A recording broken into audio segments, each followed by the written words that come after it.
Okay, let's get started. Welcome everyone. Today we're going to have a look at some replays from the third Greenhorn Cup. The first match is going to be Kragema versus Fishy Marauder. So let's just have a look at their battle groups first. I have got them prepared already. So let's see, where's Kragema and Fishy? There's Fishy. Okay. So I know Fishy is a new player at least. Kragma I think has been around for a while. In terms of experience, then we could probably put our money on Kragma winning. So Fishy takes a balanced deck of 14th Infantry, and so if we're playing balance, then really we're looking for an end game win, right?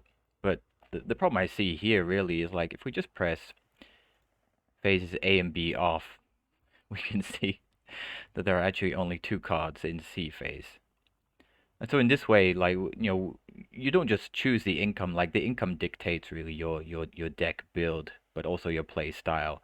And so if you don't really build the deck to match the income type, you're kind of working against yourself in some ways. And so like if you've only got one card of infantry and two tiger tanks because you put them at double vet in C phase,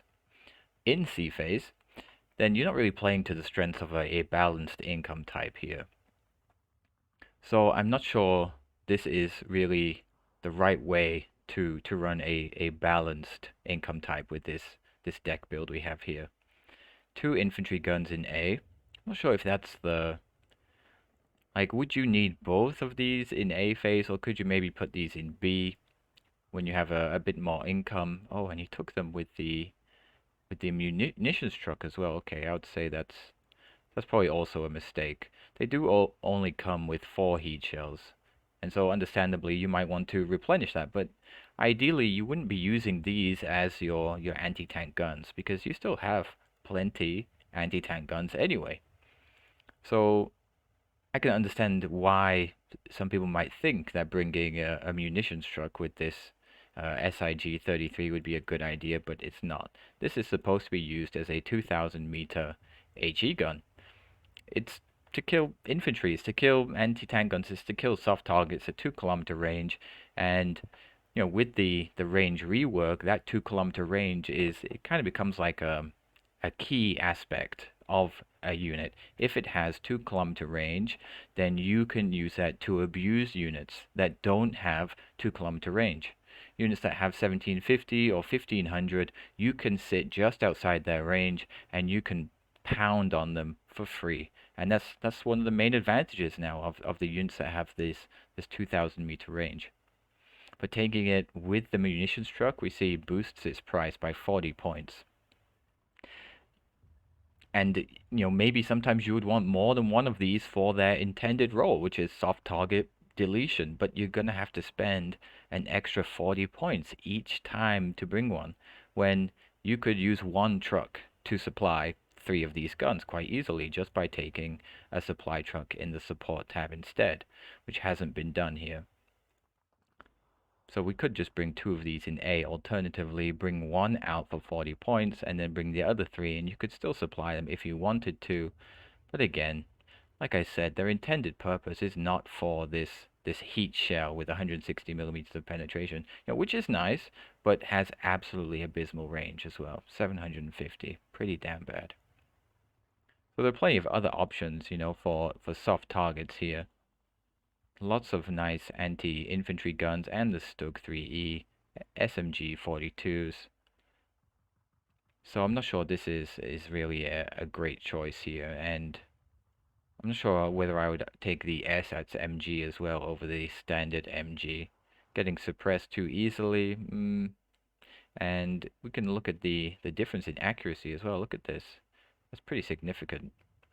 5% versus 10%. And it's only 15 points. Overall, I would say probably you're better off just taking the normal MG42s. Infantry, assets, Grenadier, okay, fine. Starstrup with the MP44s, okay. And the big light pioneers, okay. This seems fine for an A phase infantry lineup. And the Sikrungs in B. Okay, they've got the anti-tank rifle, another leader, Stern Pioneers, and Light Grenadiers. I'm not sure if you need 2 cards of Cqc Infantry in, I know these aren't CQC, they have the MP44 as well. Okay, fine. Yeah, I mean, it can work, but again, I'm not sure this works, in the best way towards a balanced income type here. The anti-air tab, okay. I would probably still prefer to take just 2 more flak Veerlings in A because they're just so amazing. These things absolutely delete air units, whereas these flak 38s kind of meh, not very strong. You'd probably need 3 of them to have any kind of reasonable anti-air coverage anyway. If you buy 3, then you're already up to 120 points. So why not just bring 1 flak Veerling instead? And then 2 cards of mortars, but again, no infantry. Sorry, no supply truck in the support tab. So you can bring out the mortars and use them, but then you'll never use them again. You have to spend 60 points again to use them. When instead, I mean, you could just take out one of these cards, right? What would that give you? Only 1 point. Okay, fine, fair enough. Can you bring it with a supply truck? No, you can't. That's a shame. So then maybe taking something out of the support tab for a supply truck here would be better, both for the SIG-33 and for the mortars. The napalm bomber in A with the recon planes, I guess that's gonna be a bit of cheese going on maybe. Anything else nice in here? Doesn't take the cluster bomber. Actually, this is one of the bad ones, so that's understandable. ME 410A1, okay. It's reasonable, I guess. Okay, so this is Fishy's deck. Alright, the recon. Okay. Crappy recon tab, only 1 recon unit, fair. Let's have a look at Kragma.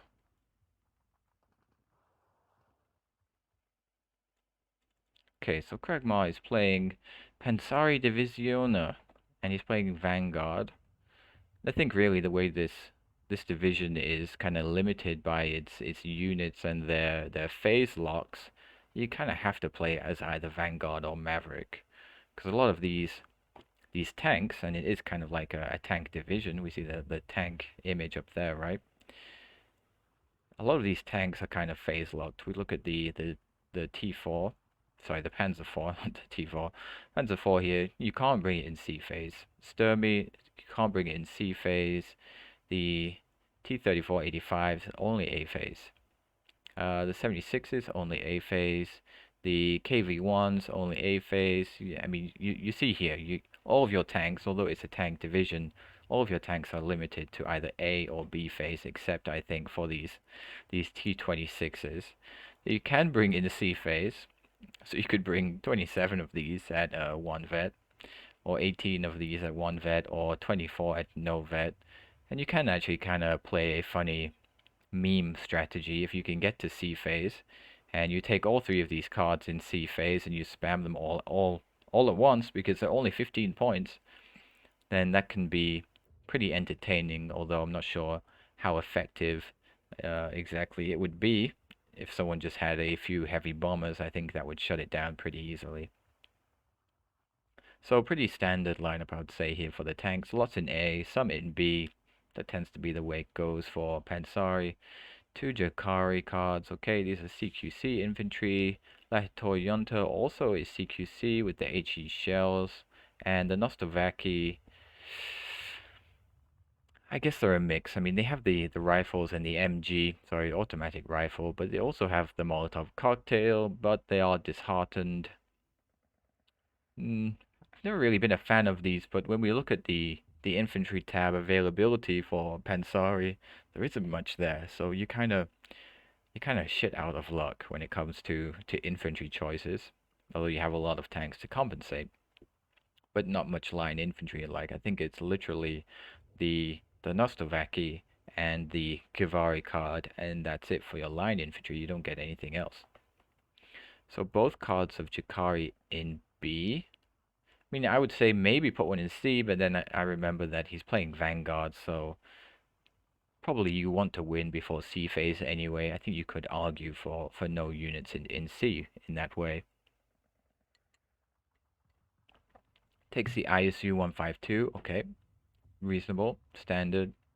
The double snipers, I love these things. These are amazing. 2 snipers in 1 squad. You get them into a good position at the start of the game and they will cause absolute hell. And I love playing Rapana, which has two cards of these, I think, and they're beautiful. But I take them in A so that I can get those nice transport snipes right at the beginning, and they work really well for that. Okay, let's have a look. Plenty of MGs. I would have taken the BT-42. This is really nice and interesting tank. This is the only division in the game that gets this tank. And it actually has flame shells. It can fire napalm shells, which is pretty cool, and it has a good range as well, 1750 range.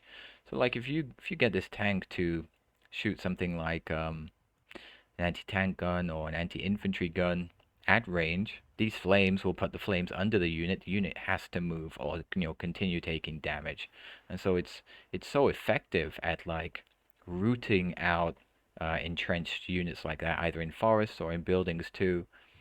And I mean, I think it looks pretty cool too. Doesn't have great armor, so you do have to kind of use it carefully and make sure you use it at that range, not putting it into harm's way, because even an anti-tank rifle from the side would still kill it. Not sure if you can see its stats there. Let me just move this.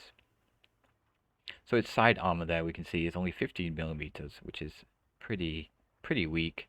So it's easy to kill if you bring it into close quarters. So most of the time you'd use it as a kind of artillery support tank kind of thing. Not that it can indirect fire, but you can use indirect fire, or you can use the fire POS command to shoot wherever you want it to. Artillery, not much going, doesn't take the off map. Don't know why that is. I would have taken it. Takes the artillery leaders instead. And I guess if you can't fit any leaders into your infantry tab, that's a reasonable take. Mortars tend to be pretty solid pick most of the time. Takes the gladiators at double vet. That's an interesting choice. The Ju-87 D5 with the 500 kg and the 50 kgs. This is nice, but it's slow. Resilience is bad, so any kind of anti-air is gonna make it very ineffective. Most of the time, it won't even get its bombs off. So I guess using this one in A phase or pretty soon is generally the most effective way to do it. As the game goes on, you're going to get less and less use out of this kind of slow, bad resilience plane. Especially because it has its own unique animation for bombing as well. It doesn't just fly and bomb. It flies and then it has to do a huge loop-de-loop above the opponent and dive down, as Ju-87s did. That just means it takes even longer than normal to get its bombs off, meaning anti-air has even longer than normal to shoot the plane. But like I said, if you can put it to use immediately at the start of the game, you can get some use out of it. It's not too expensive. The cluster bomber always being a solid choice. Blenheims being very nice, reasonable speed, medium resilience, and reasonable bomb load, and also being pretty cheap as well. This is the same price as the Ju-87, although the loadout is much less. It's got much more chance of actually making it back alive so that you can use it again. Okay, the Landswerk as well. This is an amazing anti-air gun. Used to be even better before the range changes. You could use it as a pretty much anti-everything vehicle. Killed tanks amazingly with its AP shells that only have 75 millimeters of penetration, but the rate of fire, let me see if I need to move the camera again. The rate of fire is 82 rounds a minute. It fires so fast. And it could pretty much delete tanks all over the place. And I had some fun doing that sometimes until the vehicle was changed and its range was changed. Okay. So the Pansari does get the Panzer Shrek. 10-man team, pretty solid, but he's taken it in B. I don't know. I mean, sometimes you really need those Panzerschrecks in A, but then again, you take it in B and you can get double the quantity. I guess it's more of a flex pick in some ways, and the Lati are the best anti-tank rifle teams in the game. I think these things are amazing. So good at sniping anything with no armor or low armor within that 500-meter range. Takes out Tetrox, takes out Little Johns, takes out half-tracks, SPWs. So good. Okay, so let's jump into the replay now. Kragma versus Fishy. Where is it? This one. So knowing that Fishy is a new player and Kragma not so much, although I wouldn't say their skill levels are incredibly different, I would probably be putting my money on Kragma to win this one.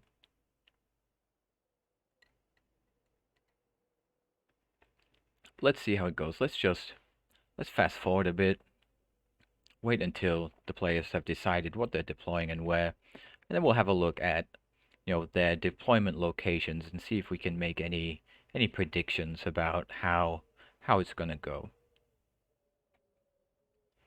So let's go and have a look at Fishy. So deploying a reasonable amount of units on the left side here.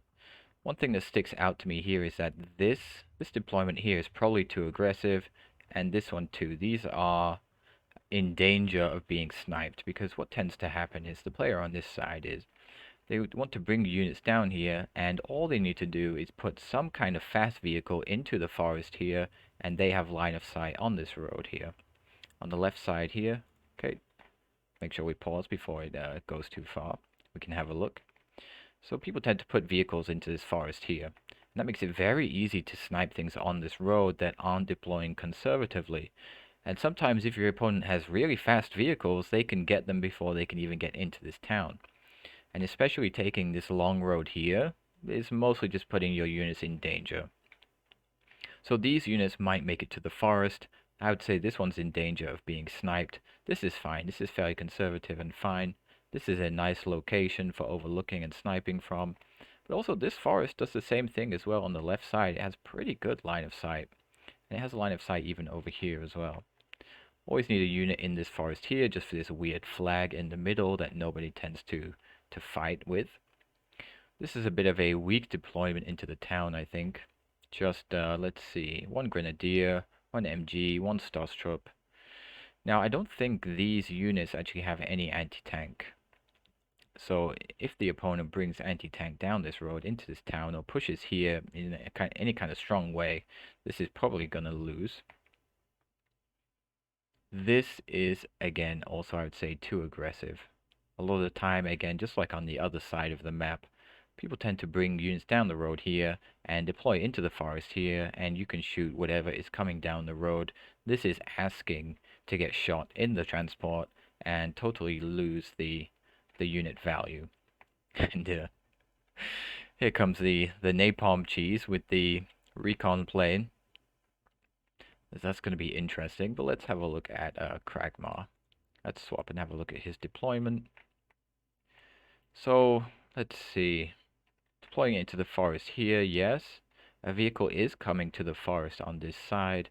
This is a pretty standard deployment. Like, this is a pretty standard action on this map. If you are on this side, then you put some kind of fast vehicle into this forest here, and you try to snipe some transports. And pretty much every experienced player, or even semi-experienced player, is going to try and do that. And so that's what you have to bear in mind. If you are on this side of the map, you have to think that your opponent is going to do this, and you have to prepare accordingly.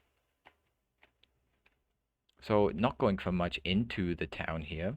Is deploying on the ridge here, and I guess I didn't really look at it, but if we have a quick look at Fishy's deployment, he's got a lot of units going into the town here, and unless you have really fast transports, a lot of the time you're not going to make it there safely.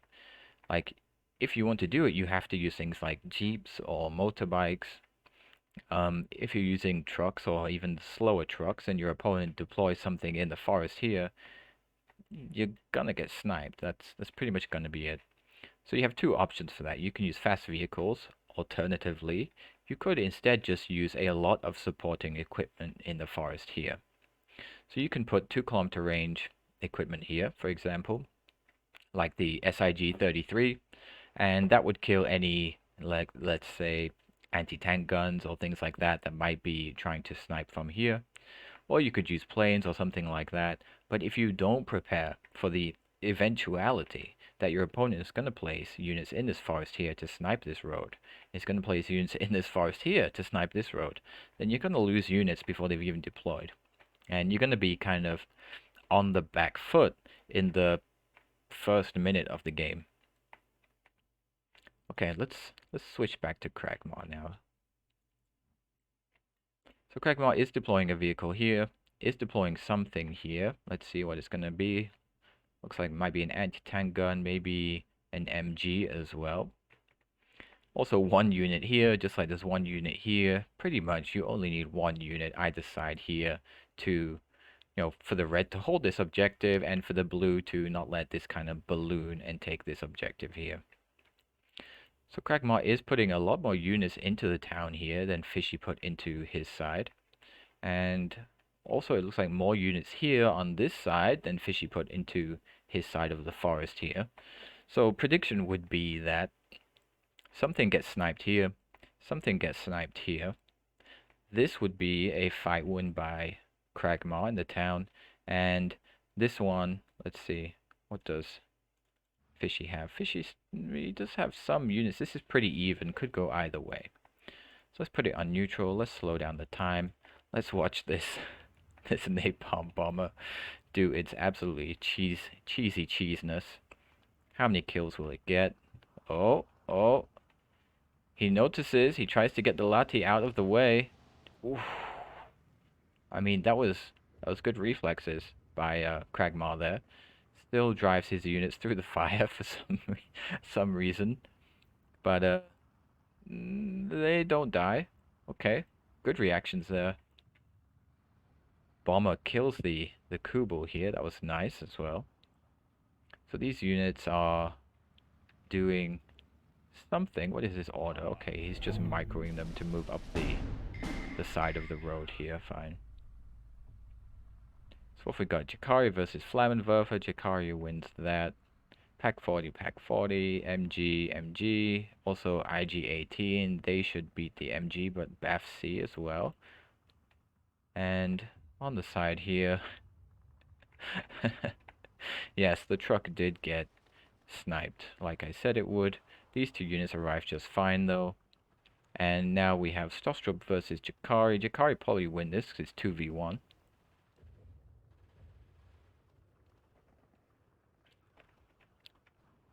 Starstrup is good, or is reasonably good in close quarters combat, but they are not, specifically designed for it. Like, their weapons, the MP44s, do best at that kind of 2 to 300 meter range, right?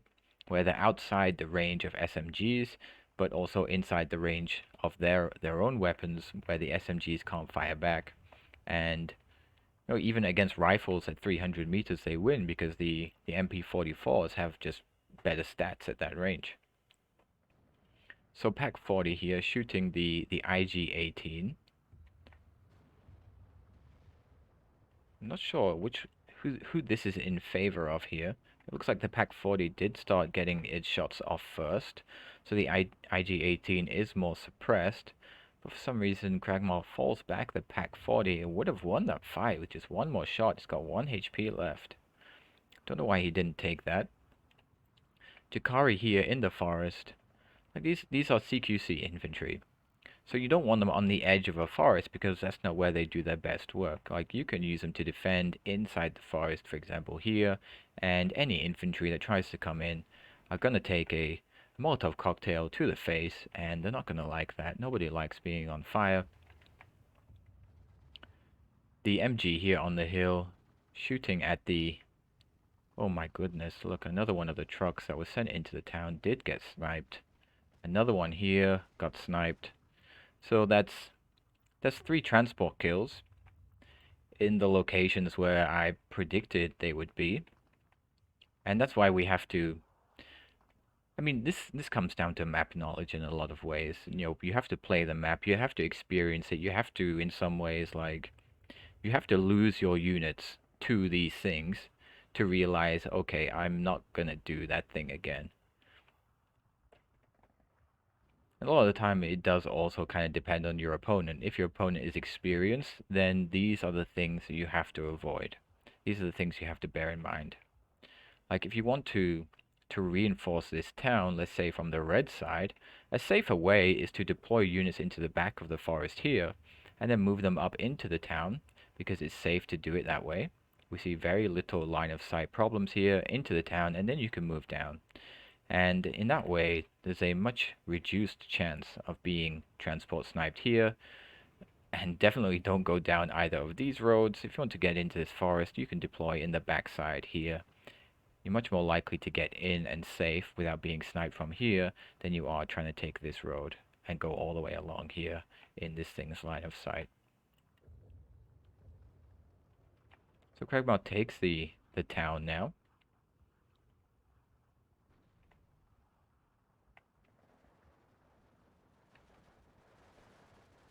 Nostovaki here advancing under some smoke.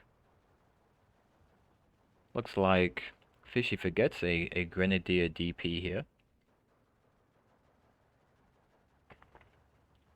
But the other Grenadier DP here wins anyway. So Kragma lost the fight on the left side, but won the fight in the town, I guess. Guessing he's gonna win this fight. Oh, we got a Stuk 3 versus a T-34-76. Favors the Stuk in this fight. Don't know why the Stuk stopped firing. Oh my goodness, what is happening here? Why did it stop? Stuk can't see the tank it was just shooting. That's interesting.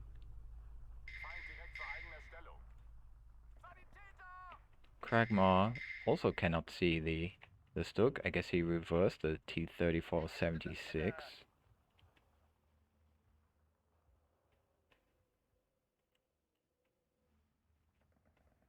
Now, this is a good point to point out here. Point to point out. Like if you want to attack, that's fine, but you need something in reserve to exploit a win.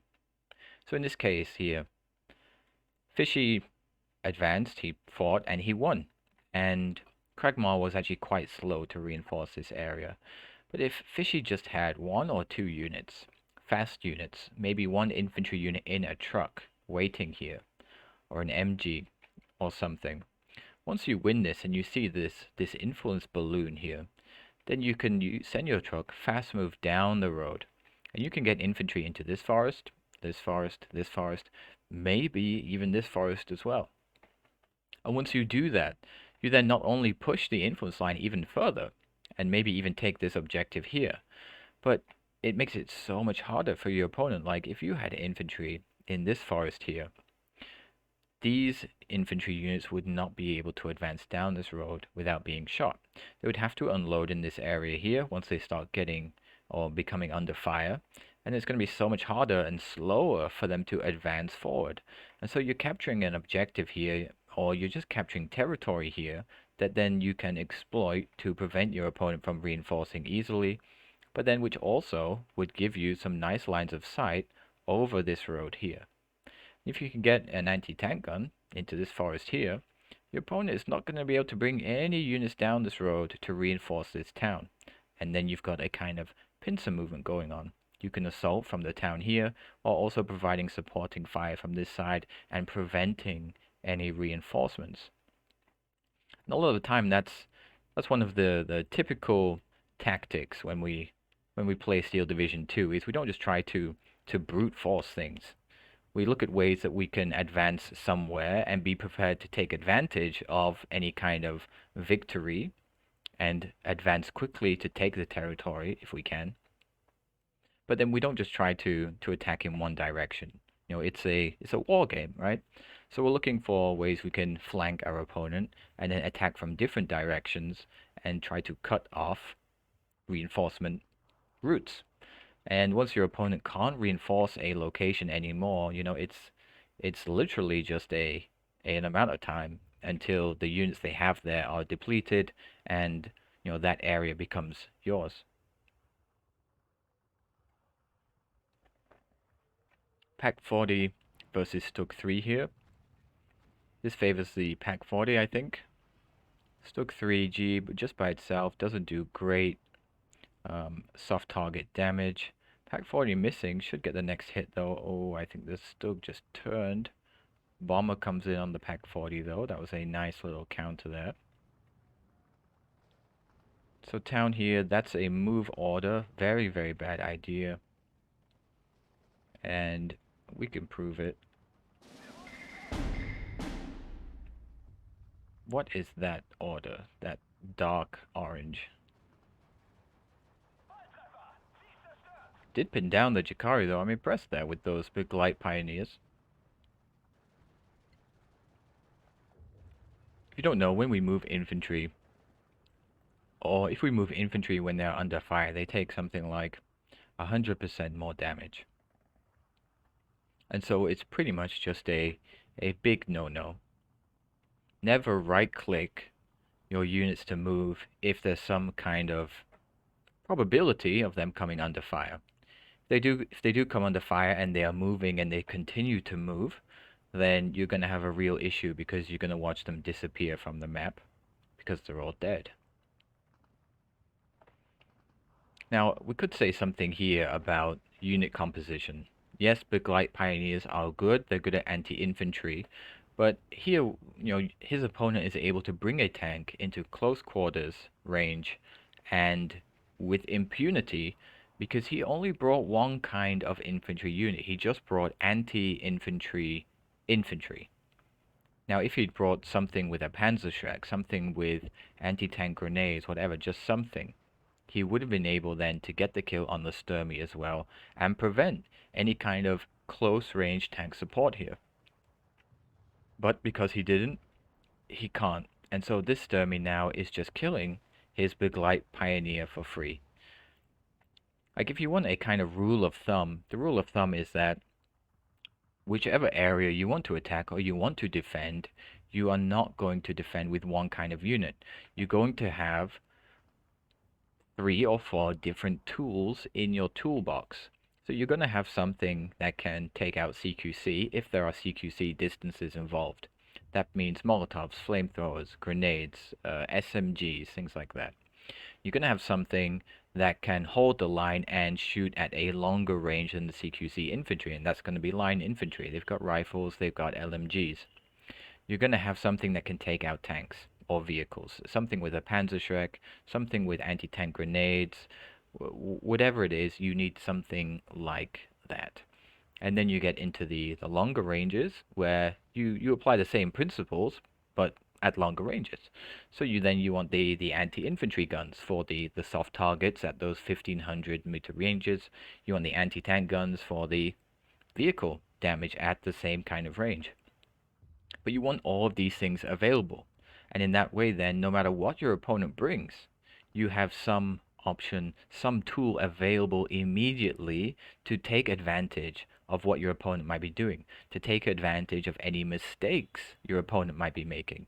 So in this case here, by cragmar, this is a big mistake. You never ever ever bring a tank into a town, into this kind of close range, because an experienced player will pop that tank in 5 seconds with their Panzerschreck or with their anti-tank infantry, and you lose 100 and something points.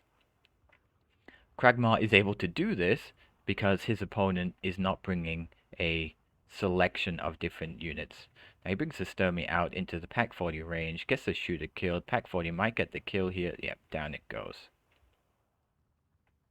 And now we've got Pack 40 on Pack 40 action. This is only at 1 HP though, so it's probably going to die. There we go. 1 shot, 1 kill. Flak 38 in the back there. I think that's a little bit too conservative in its placement. And Kragma here now does have a reasonable buildup of units in the town here, at least compared to Fishy. So he's got 3 tanks. He's got the ISU 152. This is dangerous though. Now look at this. This is fine. You want to support units on the other side of the map, but you're exposing the tank here to being shot in the side. And I think that is exactly what's about to happen with the SIG-33. In comes the heat shell. Oof. That's a lot of points to lose for playing carelessly. So you want to support here. Okay, fine, but use the C key and place it somewhere where, there's going to be less chance of your opponent shooting you in the side rather than more. So if we look even like here, these buildings here cover its flank. So placing the tank here, it has its flanks covered. It can still shoot all the way down here. Alternatively, if you don't want to risk it being shot here, then don't bring it down this road, or at least send infantry into the forest here, advance down through the town a bit first, and then once you have the information available that your expensive tank is not going to get shot in the side like it did here, then you can move it. Generally, you want to use your cheap units to either cover or sacrifice themselves for the more expensive units. So if you're bringing a 120 point tank, then you're going to send out 3 squads of 20 point infantry to cover the different locations so that it does not get shot in the side, doesn't get ambushed by Panzerschreck infantry or something like that. And that's how, that's how we make it work. Otherwise, it's very easy to counter things sometimes. If somebody brings out a King Tiger, it's very easy to kill a King Tiger with a 90-point cluster plane. And the King Tiger costs something like 250 points. So just being an expensive unit doesn't make it invincible or anything like that. We still have to use them carefully. But the value comes in when we do use the units carefully. Then that's when they start to be very, very hard to take out. A King Tiger that is protected by 2 or 3 good anti-air pieces is a nightmare to deal with because you just can't penetrate it from the front most of the time unless you also have a King Tiger or something like an IS-2, and even then it's not guaranteed. It's an even matchup.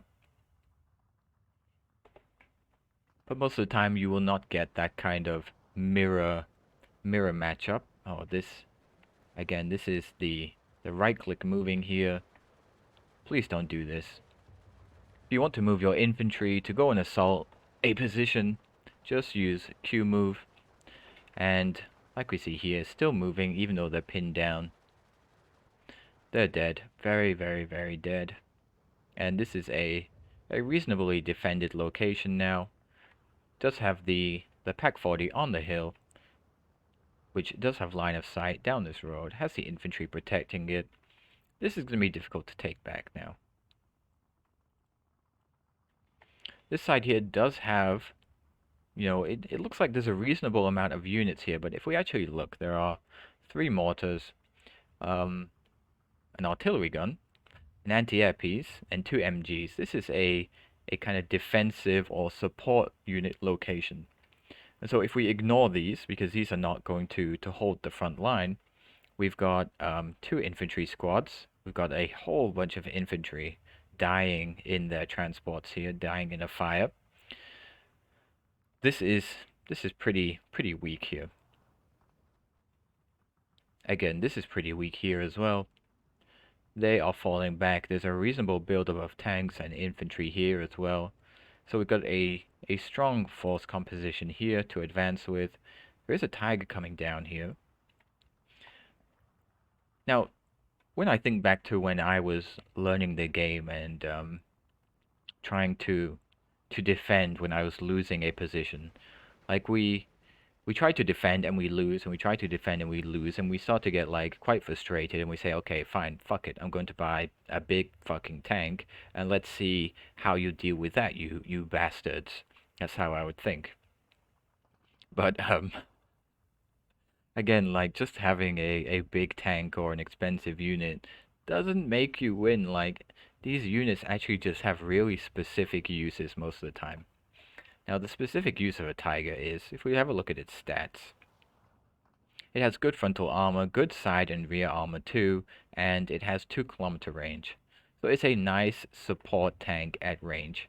And even if your opponent can get flanking shots on it, because it has 85 millimeters of side armor, actually that's not such a huge issue as long as it's very far away. Still has a chance to bounce some of those shots. I'm not saying, put it into those situations where it can get shot in the side, but it can, you know, survive in some cases, especially against the lower calibers such as Shermans. Sherman's only having 90 millimeters of penetration, shooting at a Tiger, even at its side from its 1500-meter range, is gonna get bounced a lot of the time. So the Tiger here now, if we look at the kind of ranges involved, it will take out this T-28E, that's fine. But this is a 500-meter engagement space here. This is not Tiger territory. Tiger territory would be something like this huge open area here. You put the Tiger on the hill here, and it can shoot and shoot and shoot for days. And there's going to be very little that can take it out. Maybe the mortars, but as long as you counter battery the mortars, or you just reverse and move your tank forwards and backwards out of the mortar fire, you could get it to provide very nice covering fire over the town here by putting it in the light forest here. And this would be a great position for a Tiger to support from. Over here, not so much. And again, like I said, you have to protect your tank with support equipment. So a Flak 38, okay, it's not very strong. It's just a single 20 millimeter gun, and it's probably not going to, yep, here comes the, the cluster bomber. This is not going to defend the Tiger E. Oh boy, here we go, and bye-bye goes the Tiger. So this is something like, this is also a pretty important thing of playing Steel Division 2, I find, is that if you're playing a tank division, you have to know, 100%, you have to know if your opponent's division has cluster planes or not. And if they have cluster planes, you can't bring like any kind of reasonable amount of tanks to one location without good anti-air support. You could bring one tank. You could bring a T-34-76, and if it gets cluster planed, that's still only a 50-point loss for a 90-point spend by your opponent. Not so bad, unless he does it again. But still, just that one tank at that time is kind of fine. But when you have expensive tanks like Tigers or Panthers, and you know your opponent has cluster bombers, you must bring anti-air, or you must be ready with fighter planes to take out that plane. Because if you don't, they're going to kill your tank, and that's it. And if it gets away, it's going to do it again. And so when you spend those 120 points to bring the Tiger out, and you wait the minute or so that it takes to trundle down the road and finally arrive, you don't want it to suddenly disappear under a barrage of cluster bombs. So we have to support.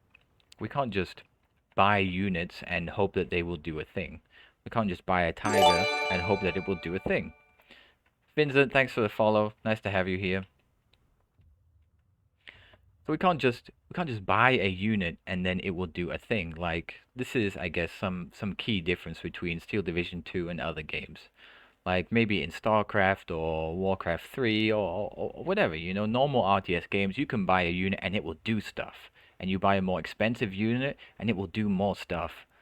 But in Steel Division 2, it doesn't really work like that. You have to play in a very, let's say, okay, let me make an analogy here. You don't make a good meal out of a steak, because that's not a balanced meal. You make a good meal out of a steak, maybe with some French fries, maybe with some vegetables, maybe with a nice glass of wine or some beer. You put all these things together and you get a damn fine meal. You just put a steak on a plate. Okay, it's okay. I mean, it's a steak at the end of the day, but it's just a steak. And so in this case here, the tiger was the steak, and the steak had no vegetables. The steak had no French fries. The steak had no wine or beer or anything else. It was just a steak, and the steak got eaten by the dog because nobody nobody was watching it. So in came the dog and bombed the steak, and bye bye tiger.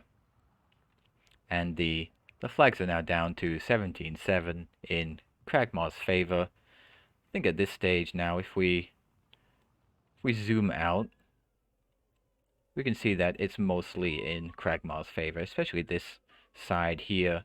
Quite a lot of infantry going through the forest here.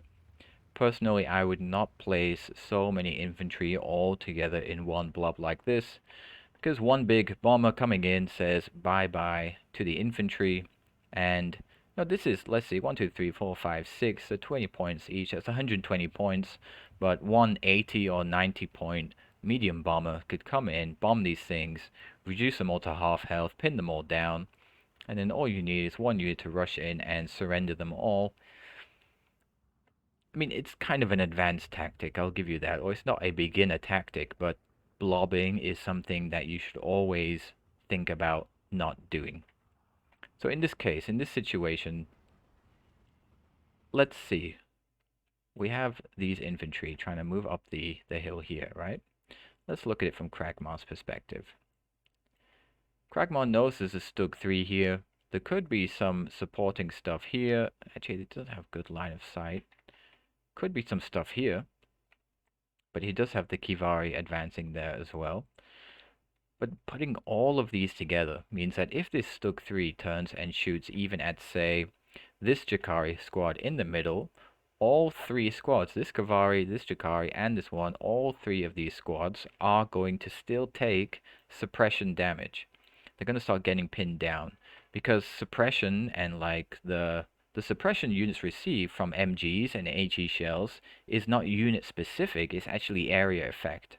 So when you clump your units together like this, you actually make it easier for your opponent to kill them and to pin them down. And so spreading them out, you'll get much more effect. You know, you could send one of the Kavari over here with this Jakari, two Jakari into the forest this way, and keep another two behind them. Because, you know, what if your opponent brings out a heavy bomber and bombs this whole clump? Do you want to lose 5 units, or do you want to lose 2?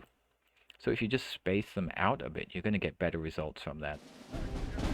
But I think we can see from the timer here that probably Mr. Fishy is going to surrender pretty soon, and, you know, looking at what's left here, let's put it on neutral.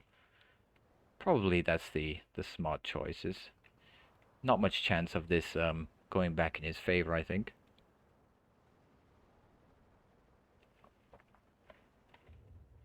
So this is good here. We have the line infantry supported by a tank. Grenadiers DP got forgotten in the forest here. One tank here by itself is not going to defend. Needs much more infantry around here. There's a off map there. Oops. And he puts the off map on the forest here. This is way too far back, especially when you see units are already coming in here. Bye bye. Ooh, Stug survived. Nope, nope. I called it too soon. Stug dies. And we see again that even 2 of these Flak 20s just can't do the job you want them to do. They're such weak anti-air. You need at least 3 clumped together, maybe with a leader and a commander if you actually want them to do something. Otherwise, I would say a lot of the time they're mostly a waste of points.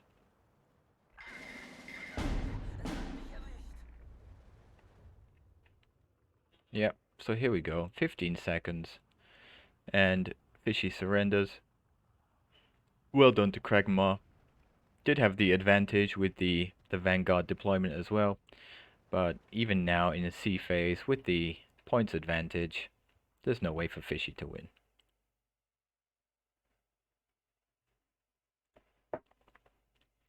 And a pretty big difference in points. It's about 700. Nice kills with the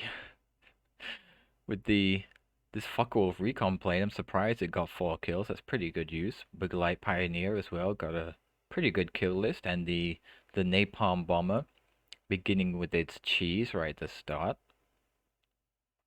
And the Stoke 3 actually did pretty well as good. Pretty good as well. Pretty well as good. The BAFC, this was the one that sniped from the ridge at the beginning, I think. Good kill list there. ISU 152. I guess it just about paid itself off, so not too bad a loss, but quite bad positioning. Sturmy, not so great. 76, Stoke 3 kill, that's nice. These Jakari, Jesus, look at this. Two good infantry squads and a Stoke 3 and an MG, which is very nice. The anti-air here shooting down a whole bunch of planes. Okay, so that was Kragmar versus Fishy Marauder. Kragmar taking the win. Pansari versus 14th. Next game is Brillohead, not Brillo, Brillohead versus Icesinithol, I think is his name. I know Ice is a new player, but I also know that Brillohead is a sporadic player. His division, let's have a look. So he's playing the balanced income, and let's see, what's he got in C phase? 2 cards of tanks, 1 card of Avtos. Okay, what about line infantry for C? Could have done it. I guess in this case, if I was to make a change here, I'd probably lose the leader and throw a Gavadia into C phase, and maybe throw the Saperi into B phase. I might even swap the Saperi, the Avtos out for more Saperi. But I guess in some ways that's more of a personal pick. Avtos still do a reasonable job for their price and whatever else. And they also have the anti-tank grenade, which the Saperi don't, so they can also perform anti-vehicle duties. Saperi are a nice kind of all-around squad. They get the SVT-40s, very nice rifles, semi-auto. They get the DP-28, and they also get the frag shell, the grenade. Great at taking out enemy infantry squads, but they also perform admirably as line infantry too, so they have this nice omni-role thing going on for them. But compared to the Avtos, they don't have the anti-tank capabilities, so it's kind of give and take. It's up to you. It's up to you how you combine things together to make it work. So I'm not sure about this one vet on the Ognamachiki. Usually we would take no vet, so we can get a couple more. Doesn't take any ISU 152s. Takes Maxims at double vet in B. And the infantry gun with 1 vet in A. No vet gets you 1 more. I mean, in this case, like, 1 vet is nice, but if we compare it to 3 to 4, that's like 25% less, right? Which is a big difference percentage-wise. You might think losing 1 gun is not so much, but as a percentage, it's kind of big. So for tanks, he's got T-34-76s in A. I'm not sure if that's too many in A or not, especially if he's playing balanced. And the T-34-85 1944. These are nice.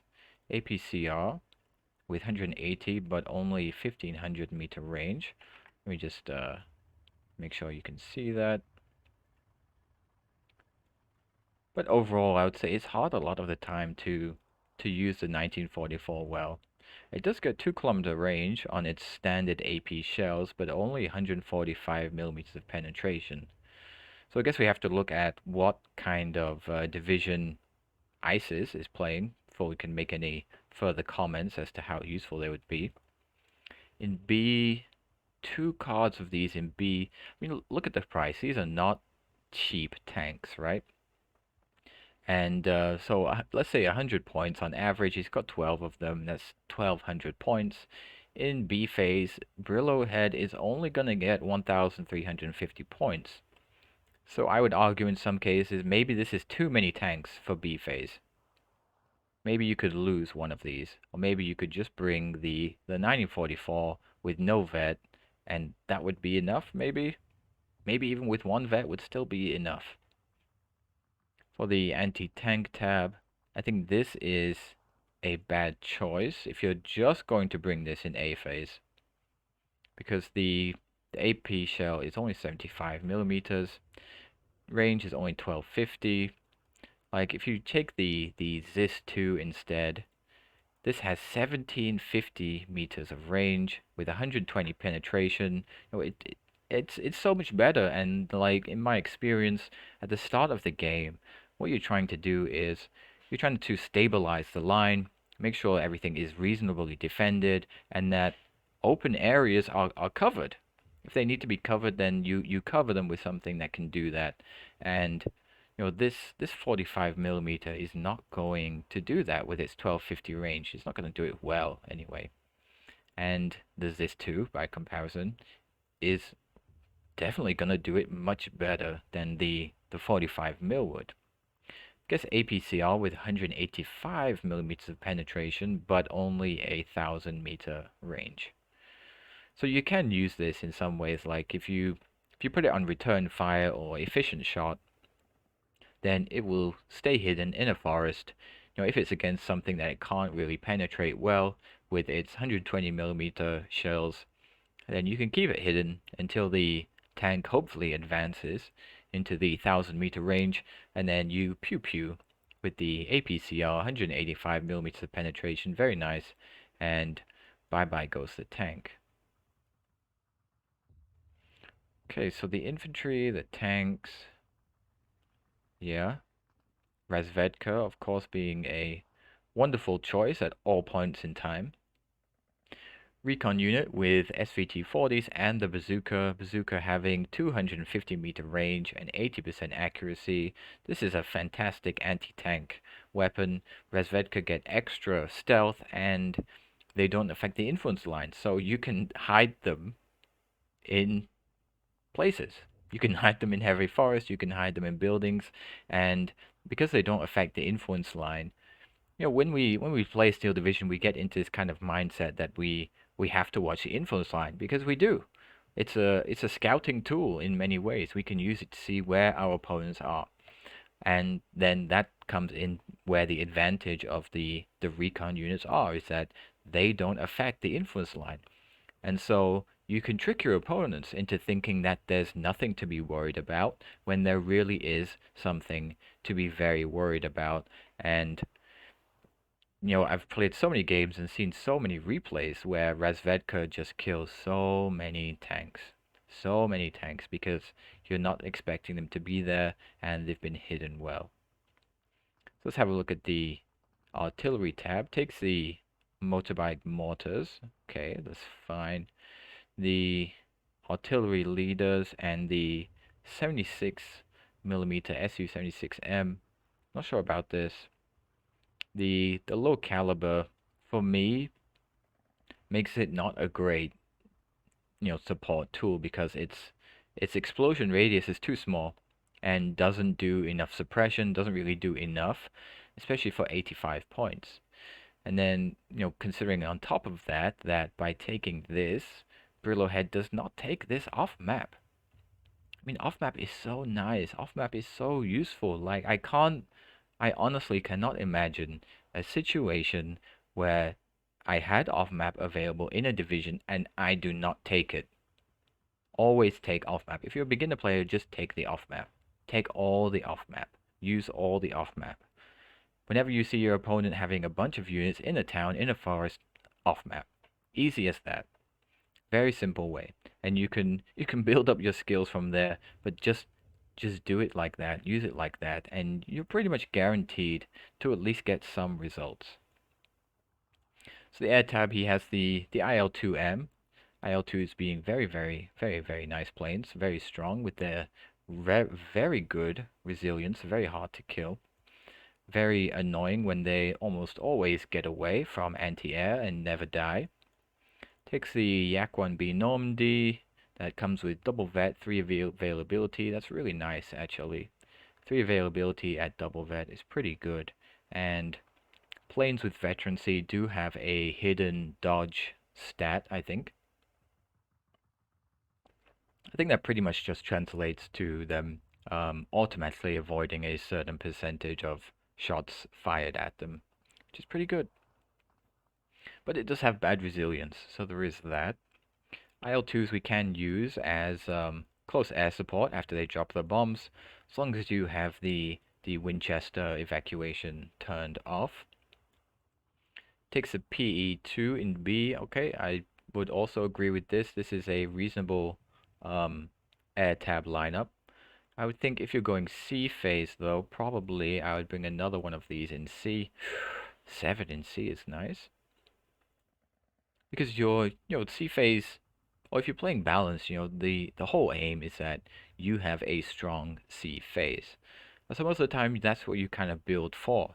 You build for that C phase where you have your most points, where you can bring the most units, where you can spam the most amount of things. I guess in this case, he does have 2 cards of the T-34-85s, 1944s, which is 20 of them, which is gonna be 2,000 points of tanks, which I guess is kind of spammy, but they're a bit expensive. But I guess if you use them well, that's fine. The one drawback here that I can think of is running out of line infantry. I wonder if this was a mistake. I wonder if he meant to put one of these Gvardia into C and he accidentally clicked B. And then the other thing being that there are 2 units of Cqc Infantry in A, but none in B. Usually I would just do 1, 1, 1 for each phase, and then at least you have good availability and always something, ready to go. Let's have a look at the other player, Isis. Now, I know Isis is a new player, so let's have a look at this. He's playing Blind Data, and he's playing Vanguard. So he's going to want to try and win in the the first 15-20 minutes of the game. Infantry, he takes some line infantry, CQC, leader. I think these have a double sniper leader squad. 3-man. This is very nice. Very, very nice. Why didn't I know about this unit before? Okay. Okay. If you take them at 1 vet, you can get 3 of them. My respect for this division just shot up 10 times. Anyway, the Pioneer Assault here, these are an amazing infantry squad. 10-man, 2 flamethrowers, 8 SMGs. You stick these in a heavy forest or in a build-up town where they can utilize that 100-meter range, and they are just going to wreck shit. Absolutely wreck things. And they're not going to be easy to kill either because they're a 10-man squad. They can take a lot of damage without dying. So these are an amazing unit. This is like, I guess this is what we call a unicorn unit because I don't know of any other divisions that can get a 10-man double flamer squad. And so in these cases, like, if you bring them in A, and I guess if you're playing Vanguard, that works because you want to have these strong units. You want to build up this strong advantage in A because that's your whole kind of shtick, right? You're playing for the A advantage. But a lot of the time, I want to bring units like this in maybe B phase just because you can get 5 more. Like, 5 more of these 10-man double flamer squads is a hard thing to give up, I guess. So he's got 2 CQC in A, but then the problem I see here is that the rest of the phase, or phase B, is just 3 cards of line infantry. So in this case, probably I would drop one of these and throw in a Pioneer instead. They have the nice frag HE shell, the grenade. These do about 8 damage, I think, which a lot of the time when you've already added on the damage from guns, just deletes the squad. So throw them in a forest, throw them in a town. Any infantry squad that gets too close goes bye-bye, and that's what we want them for. If we only have these 9 squads of CQC infantry, once you run out, then if your opponent has these units in the forests, in the towns, you lose, essentially. So that's why it's so important to have a mix of infantry types, and not just one kind. So let's have a look at the tank tab. Okay. I can't really disagree with this. It's reasonable. The support tab, okay, he takes the fast flamethrowers. Not on the motorbike for some reason. I don't know why he took them in the Kubel. Maybe he just missed this option here. I know he's a new player. I played against him, I think, last week in a 4v4, and I saw he was only something like player level 4. So giving some leeway to the player here. We've all been there. We've all been new SD2 players, not knowing how to check our transports and things like that. Takes the SMGs 42 in A, in a truck. Should have taken them in the Kubel, I think. More MGs in B. Takes them with the Gru Stummel, okay. This is a reasonable half track. Can do some pretty good work if you know how to use it. Gets a 31 HE shells, 75 millimeters, and 1500 meter range. This is only 20 points. This is like a really, really cheap infantry gun. You know, it's like this one. The IG-18 here also has 75 millimeter HE shells, but it's 35 points. And although it can hide in forests and stuff, it has that advantage. That's 15 points more for the same kind of gun that you can get here for 20 points. So if you know how to use these well, you can actually get a ton of value out of them. A and B takes both the Recetas. These anti-tank guns are amazing. 2000 meter range and 160 millimeter penetration and 15 rounds a minute.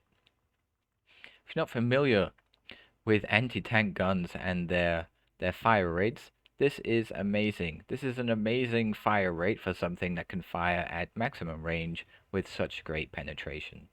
This is, I think, one of the best anti-tank guns in the whole game. Takes the Venatori Jakari. These have the Panzerschrecks and the HE shells. Very nice squad here. 7-man.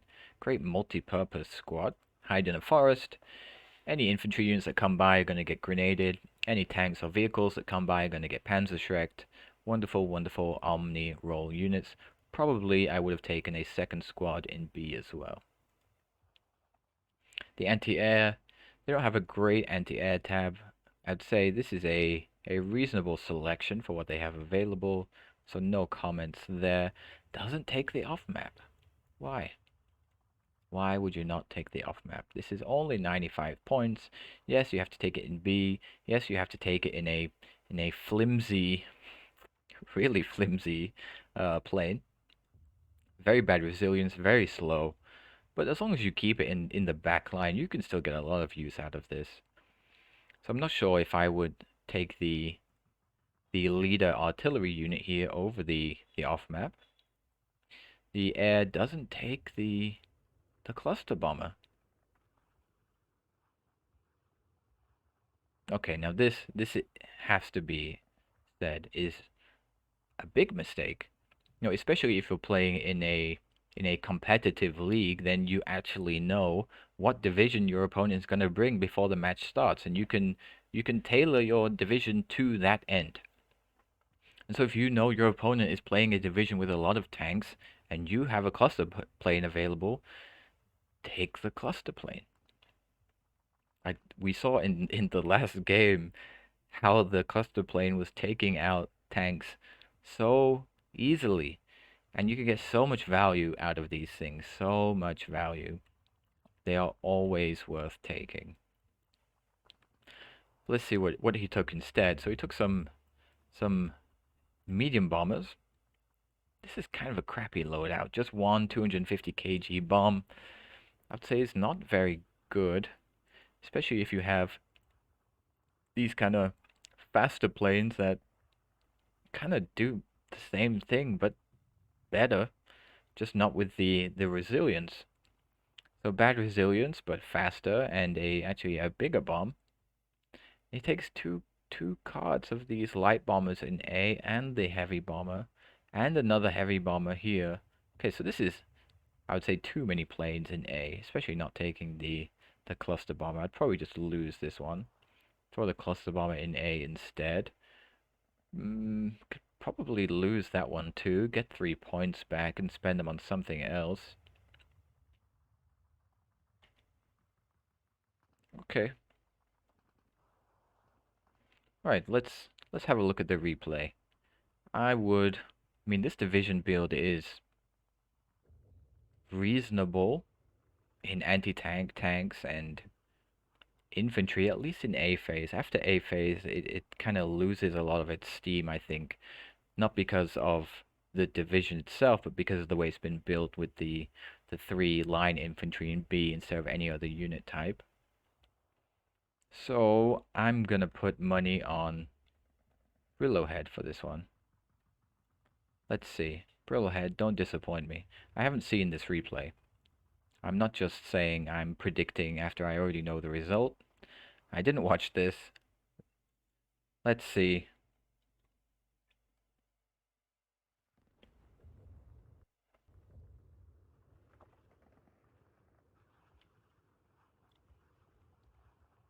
So all Brillohead has to do is kind of survive to 25 minutes and the game will pretty much be his as long as he hasn't lost too much.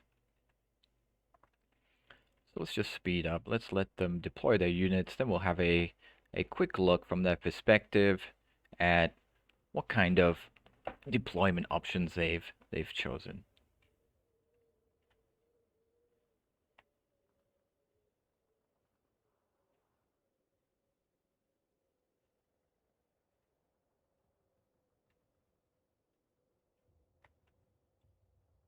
Big infantry deployment on the right side here.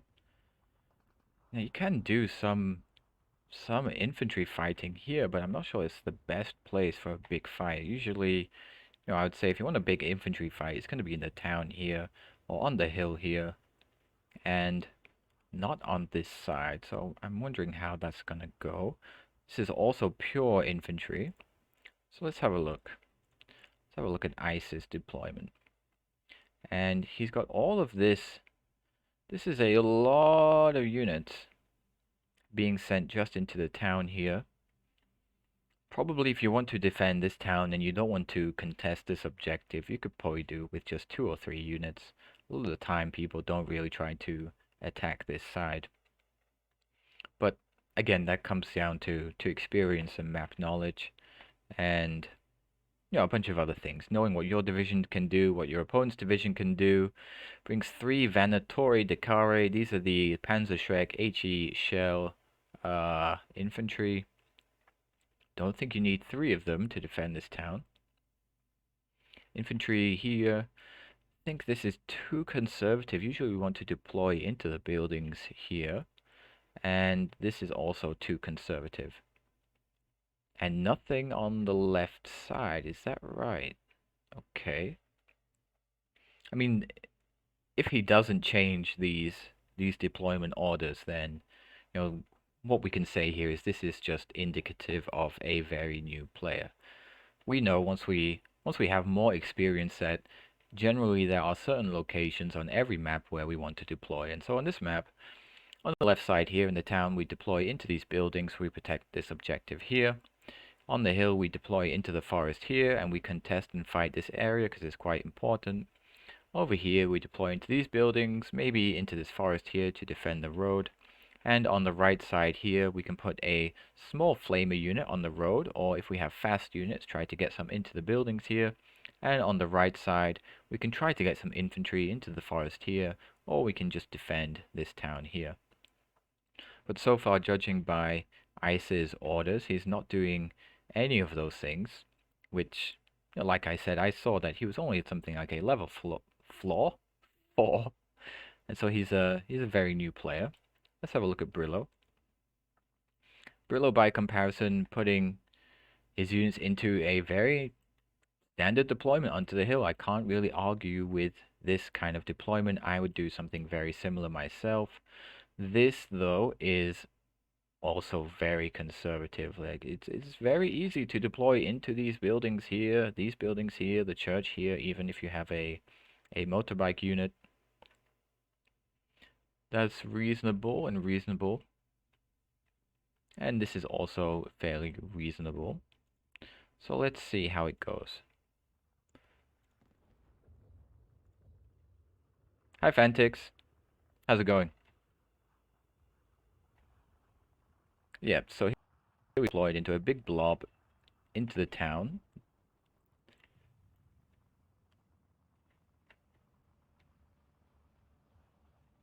Looks like he does redeploy some of his infantry to go into this town on the left. Okay, that's good. This is... yeah, okay. So generally, like, this is... look at them doing a little dance, that's funny.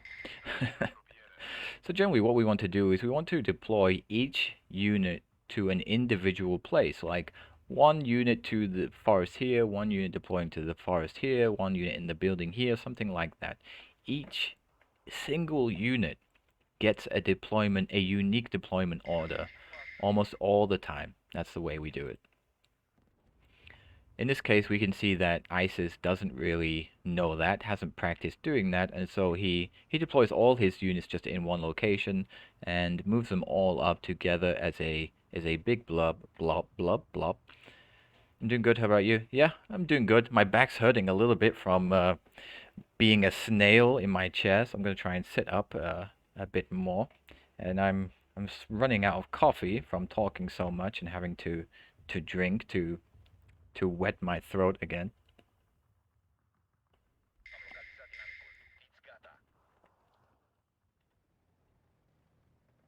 Okay, here we go. Pioneering assault into the forest. Let's change to neutral.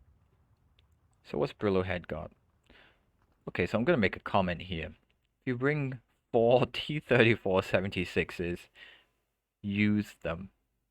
Use them immediately, but also have enough infantry support for them.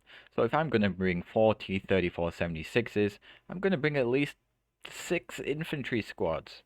Because if you don't have the infantry to defend the forest, to defend these buildings, you're gonna be at risk of getting panzerschrecked, and we're all afraid of that happening to us. But if you have some infantry to put into the forest here to secure this objective here, then you can fairly reasonably bring your tanks along in their supporting role and absolutely mash through whatever your opponent has. But when you have the 4 tanks here, and 3 of them are sat doing nothing, okay, 1 is coming up, and there's not enough infantry support here, there's not enough Cqc infantry or line infantry to hold back these pioneering assaults. They take out the half-track, take out the Panzerschreck, they are just deleting things, but they now advance into the side of the tanks, they're going to get pinned down, they're going to get mashed up. 2 tanks here in the back, not being used for anything. And again, another Panzerschreck squad at the front here. Like, we don't put, like, okay, the 2-man Panzerschreck squad is a supporting unit. It's not a frontline unit. You put it behind things or you hide it somewhere. Now, if you're putting it where combat is going to happen, so like in this location, in the forest here, they're pretty much just gonna die. If you want to bring it up, and you should bring them to this location, there's often a lot of CQC fighting here involving vehicles. Fine, but actually he also has the Resvedka, so I'm not sure he really needed the Panzerschreck squad there. And then you have to keep in mind your opponent's division and what they bring to the table. So if he's playing against the blind data division, he's going to have a lot of infantry, and the tanks he brings are going to be Panzer IVs or the what are they called? The Stugs, right? And this here, I think this is not taking enough advantage of what has been gained. Okay, that's not in a terrible position. Might be able to start firing his HE shells at this Venatori Moto soon. Like, if you take this location here completely and your opponent hasn't done anything, then you can sit at the side of the forest, put some line infantry. Yes, the half track comes up, exactly what it should be used for here. And then they get pinned down, they can't keep advancing, and you've got free damage essentially here. No deployment to the buildings here by Brillohead. Does have the T-34-76 supporting here. Okay, so this is fine. Should win that engagement with the tanks. Brings up Gavardia DP. I would have brought some Cqc Infantry, but okay. And this is a pretty weak deployment into the town as well by Brillohead. These pioneer assaults are high on suppression, so like when your infantry gets suppressed or pinned down, and you see this red bar that fills up, right? That's when you don't attack with that unit, because all it's going to take is 5 shots from an enemy infantry unit, and it's going to be pinned down again. And the other problem is that higher suppression actually affects the fighting stats of your unit. So like your unit's damage and accuracy also go down. So if your infantry unit does get this bar filling up, then just retreat it. Just sit it in a building somewhere. Let it take a break until the bar goes down, and then you can use it again. If you try to use it like this, and we'll see, like I think it'll probably go into the building here, start fighting the Gavardia DP, maybe be able to get his flamethrower off, but the Gavardia should still win this fight. Let's see if that's what happens.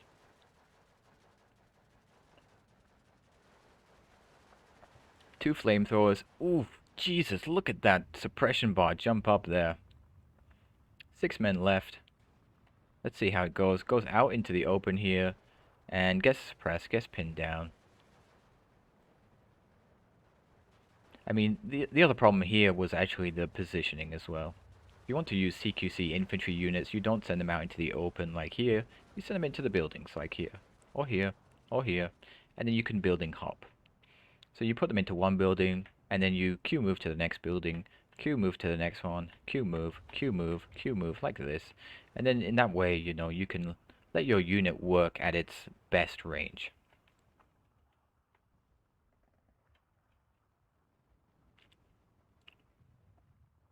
Now this is another thing often that I see new players do is they send the first wave, the first kind of deployment of units, which you know, depending on the player is better or worse, but at least it's something. But then the main problem they have is once they start fighting and losing units, they don't replenish those units. They don't reinforce that area. And instead they do things like buying anti-air or buying mortars when these are supporting equipment. And the priority list is stabilizing the line is number one. Like you want infantry, maybe with some tanks, whatever, but definitely infantry, at least in these close quarters areas. So like the town here, the hill here, number one priority is infantry. Below that is everything else. And so if you don't have infantry in this area, you don't have infantry in this area, and by infantry I mean at least 3 squads minimum, at least 3 squads, then you are not allowed to buy anything else. You want to buy an MG? No. You want to buy some anti-air? No. You want to buy a mortar? No. You will buy at least 3 infantry squads to defend these areas. At least. And after you've done that, if the line stabilizes, you can think about buying some more stuff. If it doesn't, you're going to buy more infantry. If your opponent has a lot of tanks in this area, you're going to buy Panzerschrecks. If your opponent has a lot of CQC infantry without anti-tank capabilities, okay, you can buy a cheap tank, fine.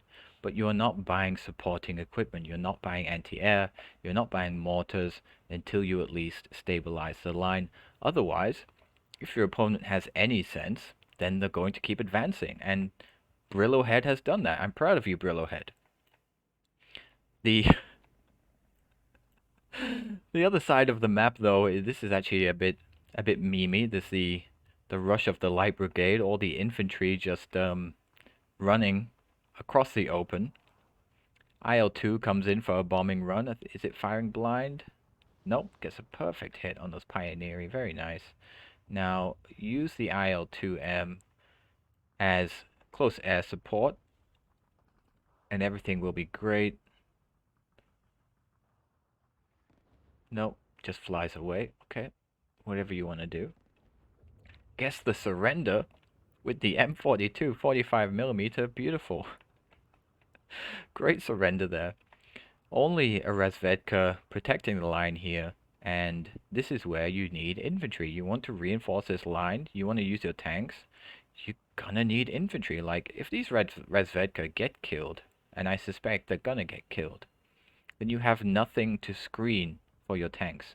If you have nothing to screen for your tanks, you gotta move them back to a reasonable range, and you're just losing more territory here. Like, you want to use tanks, you have to screen for them. You have to have infantry ahead of them. But, like, in terms of big map strategy here, losing this forest is not as big a deal as losing this hill. So, if Brillohead takes this hill, but loses this forest, I would say he's still ahead. He's still winning. And, if you don't know why that is, that's because on any of the Slutsk maps that have this big hill, what we tend to do is we want to take this hill, and once we've taken it, we can use this church to shoot things in the town. We can put infantry in the buildings here to shoot into the town.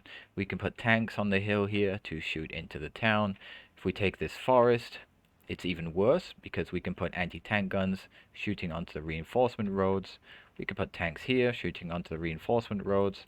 And as I said in the previous replay, once you cut off a reinforcement road, then whatever it's reinforcing is ultimately going to be yours eventually. Sooner or later, it will be yours because you can keep reinforcing and you can keep sending units here and your opponent can't. And eventually, they're going to be worn down, they're all going to be dead, and it's going to be yours.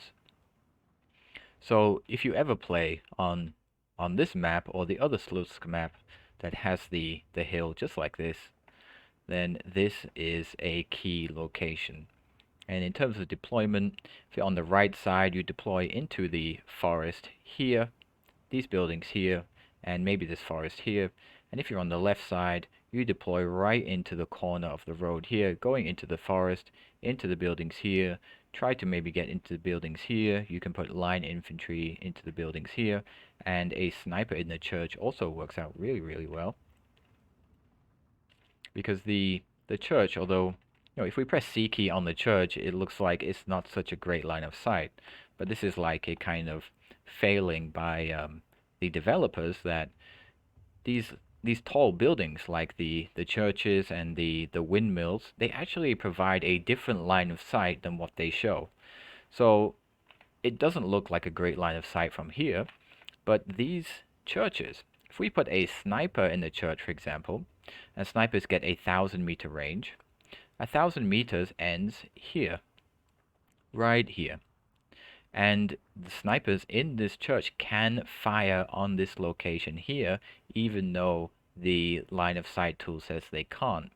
And so if you can get a sneaky sniper into this church on a motorbike, so it's quicker, it's going to cause a bit of harassment to any infantry units that are in this area here, which is where people tend to deploy.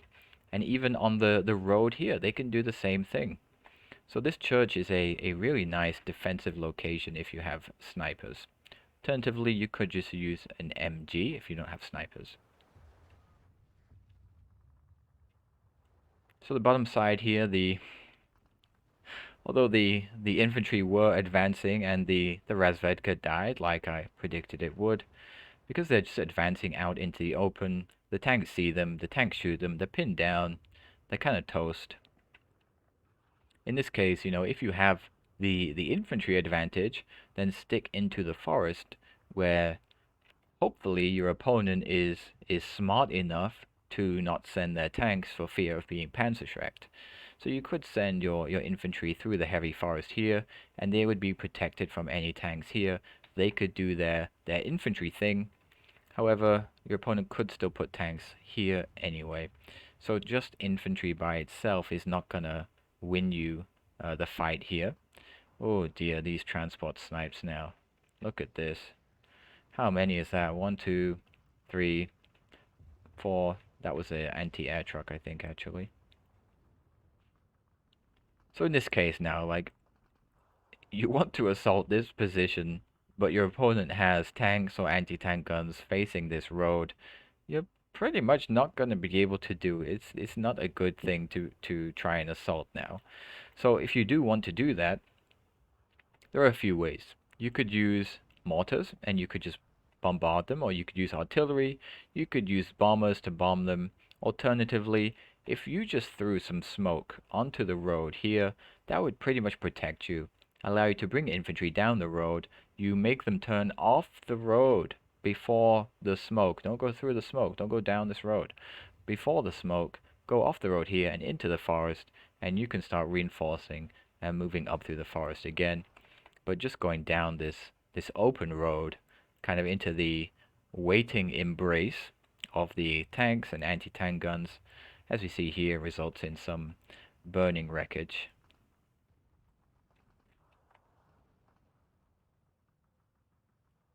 So the game very much in Brillohead's favor here, even with the income difference, Vanguard versus Balanced. But of course, I predicted it. I was pretty sure that was how it was going to go.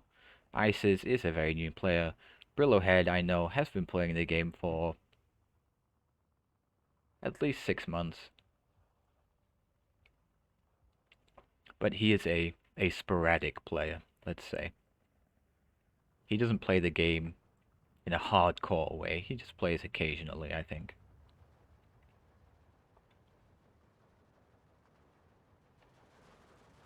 Okay, so when we look at the deployment of the infantry here, like if we think, I'm blue player, I want to reinforce this town, I want to do something about this objective here, I want to defend my objective on the bridge here.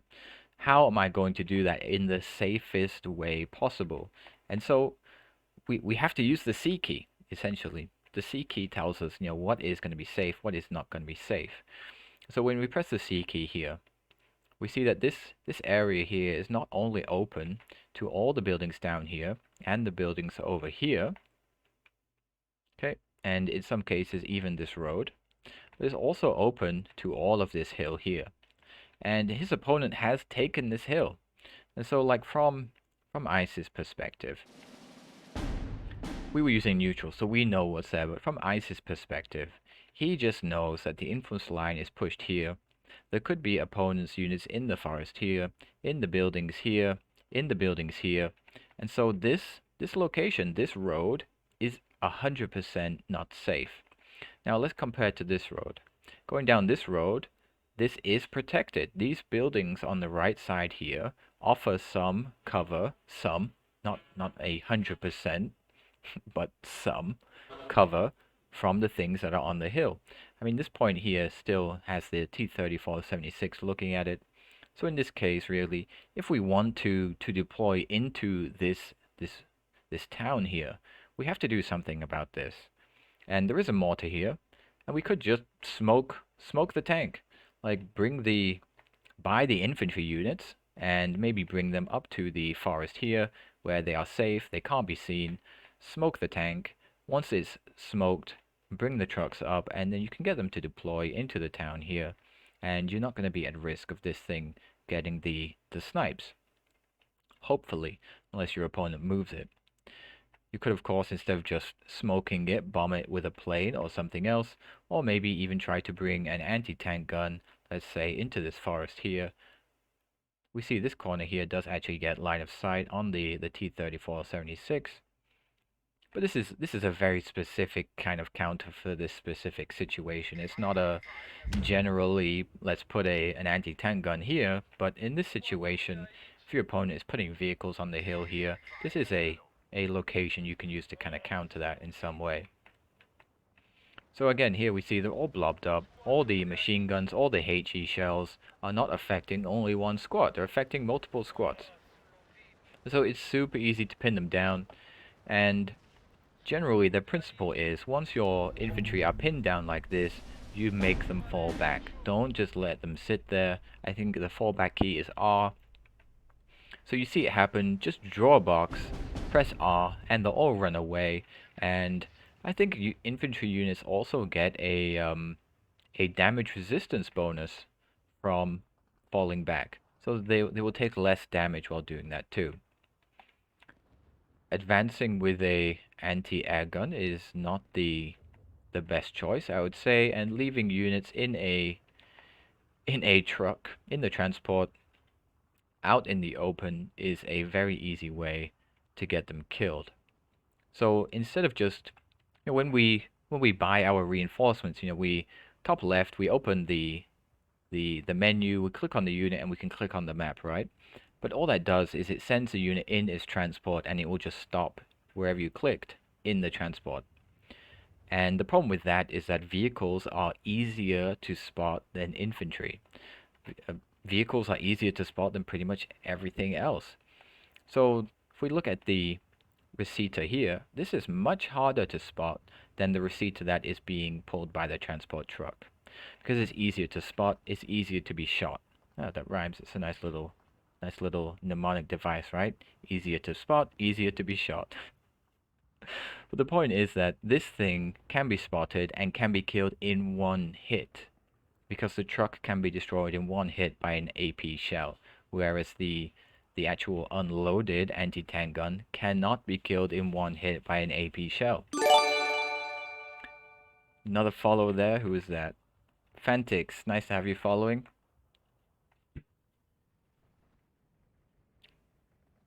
So let's see, can Brillohead see? You can see the receiver here. Oh, this one has unloaded now already.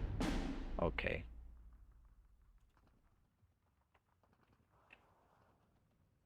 So although the income difference is Vanguard versus Balance, the way the match has gone has been pretty much the opposite. Usually it would be Vanguard taking down the 15-9 at around the 17th minute, but in this case it's Brillohead taking down the 15-9 when he is the balanced player. In that case, it's easy to say that there's a significant skill or experience difference. For quite a while now, I remember playing him a year ago. Yeah, I think I also played with Brillohead about a year ago as well, something like that. But I invited him to play plenty of times, but he wasn't really like a super regular player. So, even though he's, let's say, an old player, we can see by the way he plays that he's not super experienced, but he's not super inexperienced either.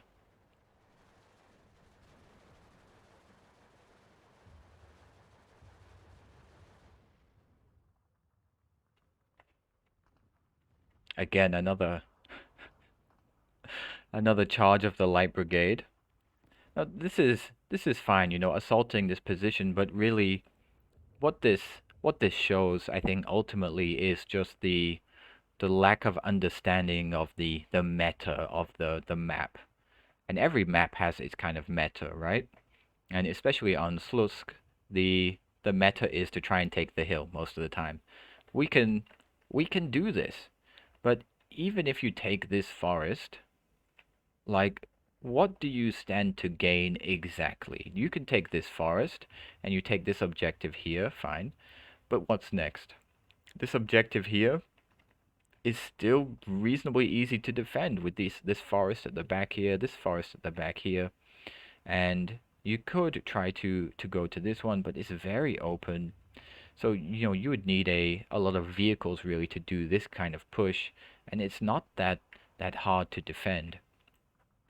And you don't gain so much from this side of the map attacking, whereas the hill here, like Brillohead is doing, offers a lot of strengths. There's one objective here that he's taken. There's another objective here that he's, I mean, just on the edge of taking. But again, it also offers this kind of overlook onto this road here, and reinforcing road into the town. And once you have this, like we can see, it's so hard now for ISIS to really get anything significant into the town. And I guess this is another thing as well, is if you have one single unit that is heavily damaged and it's just a three-man squad, and this is the only unit holding the line, you don't attack with that unit. Like once this unit dies, this influence line is gonna go boop all the way down here, and if you understand how to read the influence line and use it for yourself, Brillohead will then see, okay, these two Gavadi DP move up here, and then there's going to be even more pressure in this area. He's probably going to lose this objective on the bridge as well. So if you have one unit here, just hide it in a building, like just put it maybe somewhere like here, and then it still looks like there's something here. And like a lot of the time you can do this psychological game with your opponent because the influence line just says there are units there. It doesn't say what units are there. It just says there are units here. Maybe it's 10 units. Maybe it's one two-man flamer squad, but you don't know. And so it's, if you want to play well, you have to kind of assume sometimes that your opponent has a reasonable force of units that you can't see. Because if you send out one unit or two units without knowing what your opponent has, and they just get totally trashed, then that's a bad trade. You're down 50 points for nothing. And if you keep doing it like that, then that's how you lose the game. So we have this kind of psychology thing going on here where, if you just have one unit, then just hide it and let your opponent think there's something there when you don't actually really have anything there. And so in this case here, this kind of constant attacking with infantry really is just it's just an easy way to lose units. Brillohead has the advantage here in this position.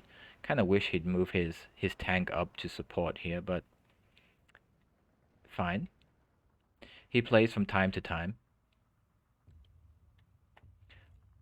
I haven't seen him about. Maybe you've played with him. And I think, at this stage, we look at the buildup of units here and on the hill here.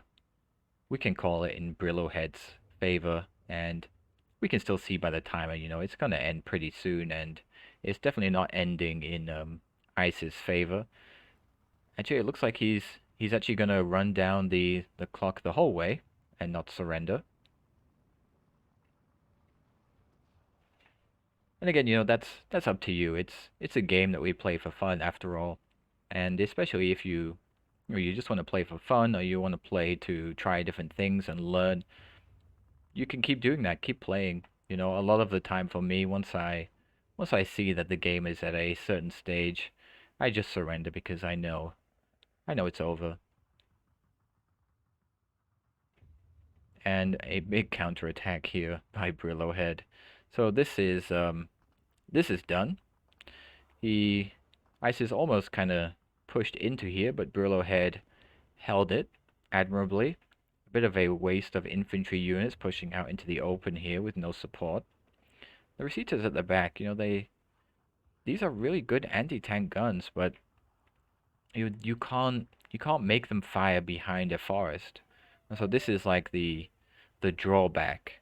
You can use anti-tank guns really well defensively, but if you want to attack, you need something that can move. You need something that can maneuver. And so that's going to have to be a vehicle and not an anti-tank gun. So in this case, here, these would be good, or even just one of them would be good if you just wanted to defend this location. But if you want to attack, you can't do it just with these. You would need to also have tanks and infantry moving through the forest here. And then if there is any armor here, you can then, having your infantry first screen the forest so that there's nothing hiding in there, no nasty Panzer Shrek surprises, you can then safely move your tanks out, try to engage the armor that's here, and that's how you would push into this zone. But at the moment, this is pretty nasty. The T-34-76 here is just hiding out of range of the Recetas. That is nasty. That is nasty. Just hiding in the light forest enough to prevent the Recetas using their 2 kilometer range. And this is actually a really good use of light forest. We can use the light forest, like if we go right to the edge of the light forest, we see at the edge of the circle here, there's no red. What that means is, you can see forever, indefinitely, or you can see as far as your vision stat allows you to see. But when we move the C key further into the light forest, we see that we get that kind of red zone appearing, and that means then the line of sight is limited. It limits how far you can shoot, but it also limits anything else outside that zone from being able to shoot you. And so that's actually something we have to utilize a lot of the time with anything that has a shorter than 2 kilometer range. Because if we only have 1500 meters range, we don't want to be shot by things that have 2 kilometer range, and so we use the forest. We move a little bit into the forest, and we create this kind of zone where the unit can fire out to 1500, but things outside that 1500-meter range cannot shoot the tank. And if they want to shoot the tank, they have to come into that range. And at least that way, you can still fire back if you want to, rather than just being sniped from 2 kilometers where you can't fire back. So that's how we use the forests for those shorter range units without just getting them killed at 2 kilometers range. Oh, look at this. My C key is still active in the background. That's funny. Never seen that bug before. Okay, so 2800 to 1300. So a 1500 point difference. Brillohead with the 3 kills on the tanks with the Razvedka. Oof, very nice. Gavadia, nice kill list there as well. Saperi as well. This M42 45mm doing wonderful work here. Another Gavadia DP. Gavadia DP got the T4 kill. That must have been a surrender. T34 76. Ooh, killed a Recita. Very nice. Okay, and how about on the losses? This T4 did okay. This Recita, wow, nice. 1, 2, 3 T34 76s killed by the Recita. Very nice anti-tank gun. Hotchkiss. Looks like it killed one of these half tracks with the tankos still inside. And that's pretty much it. Panzer IV with the 2 T34 76 kills. It was a PTRD kill? Really? Really? The PTRD can get through the side of the P4 armor? No, surely not. What's the armor? What's the side armor on the P4? I have to check now. Where is that? It was Isis and Brillo. Gavadia DP. 35mm of penetration. Okay, and the T4s have 40mm of side armor. Yeah, I guess it's possible, or even from the back. I mean, if they get enough shots or they get lucky, right? Damn, I don't think I've ever seen a P4 die to a anti-tank rifle before. That's impressive. Okay, so our next match is Nigo BR versus Crazy Protestant. Where's Nigo's? Here he is. So Nigo is playing Third God's Tank Corps balanced. Gets the IS-2s, gets the Shermans. Okay. Yeah, that's... I mean, a lot of the time I think when you look at the deck of a player, you can tend to have some understanding of how experienced they are with the game. So when I look at the tank tab here, actually looks pretty reasonable. The infantry tab, I'm not sure. I'm not sure about this. There's no line infantry in B phase, I think, which is an issue here. Only the Machiki in B phase, and they only have the SMGs.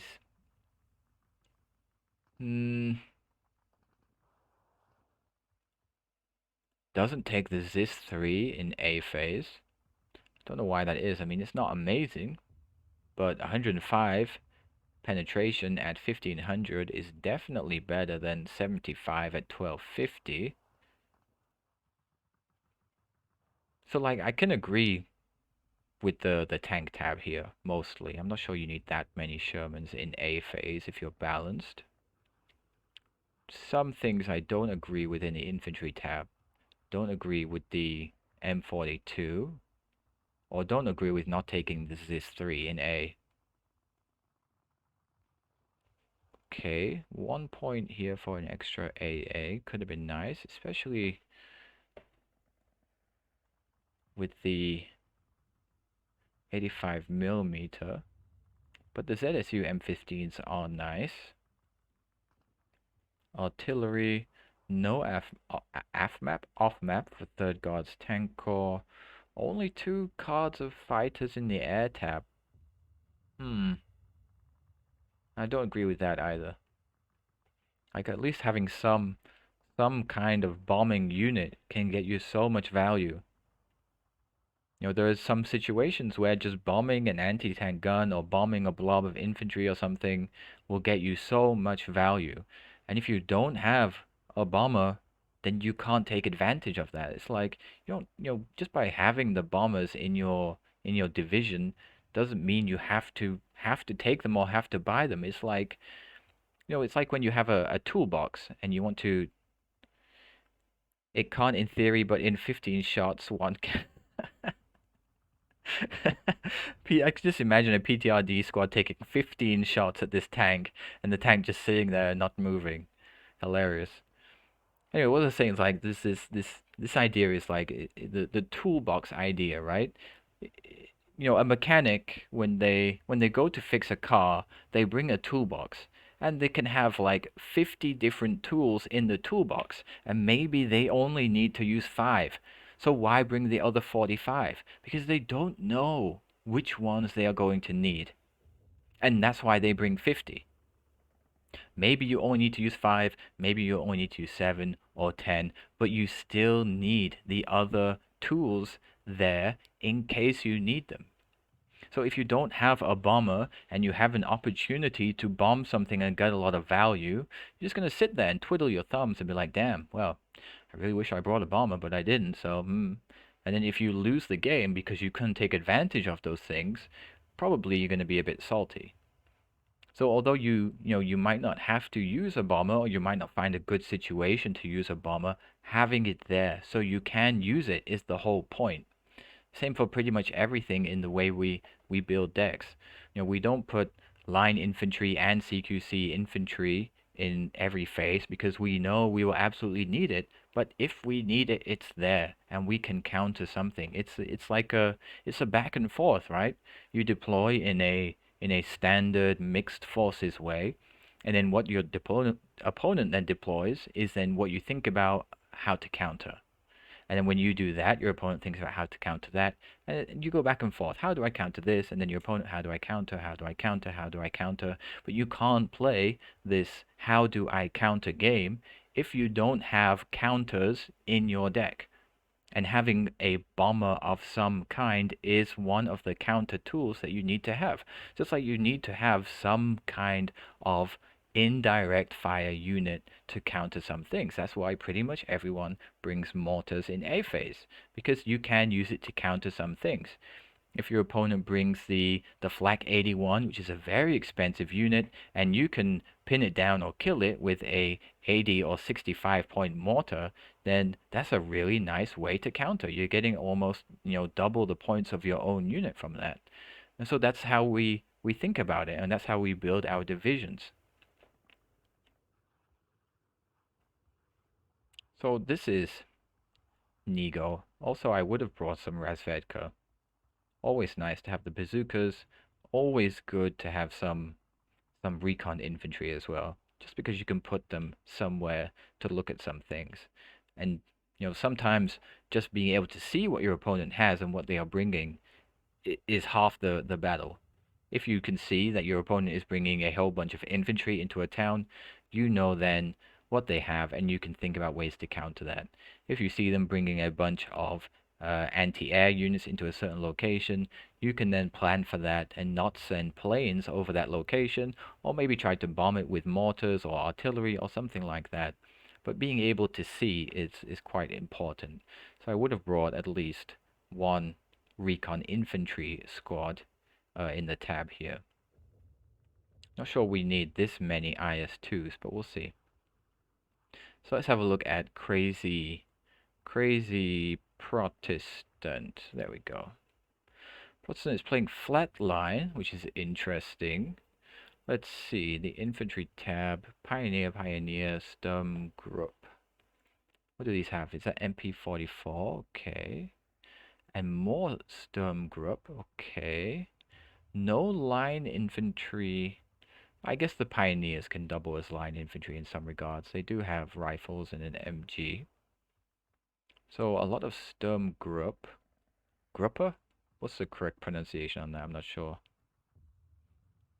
Leader, Pioneer, Panzer Grenadier, and nothing in C, which is interesting.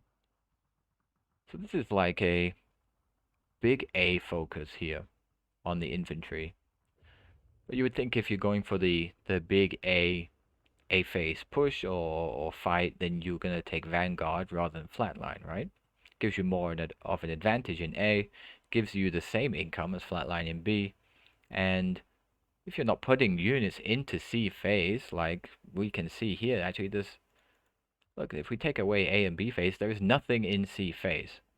So then, personally, I don't understand what the purpose of taking the flatline income is if the division build is like this.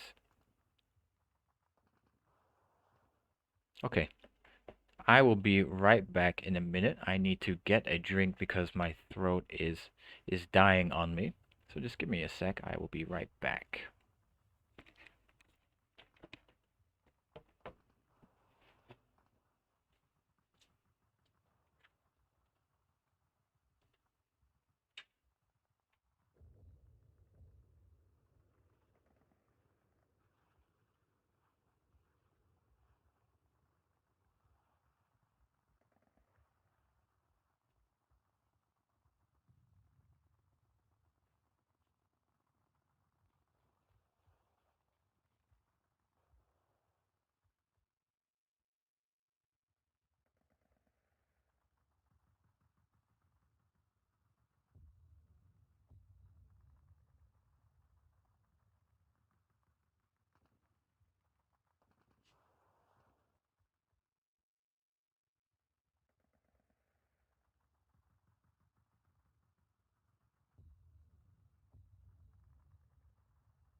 All right, I'm back with some wonderful coffee.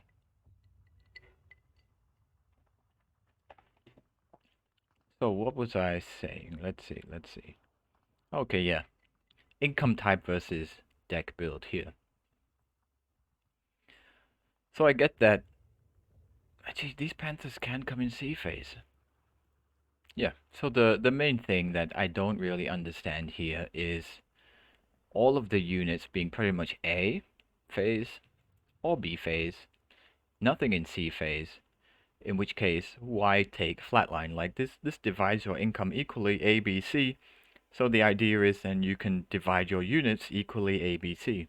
But that's not the case. In this case, it's pretty much 60%, 70% A, 40 or 30% B, 0% C.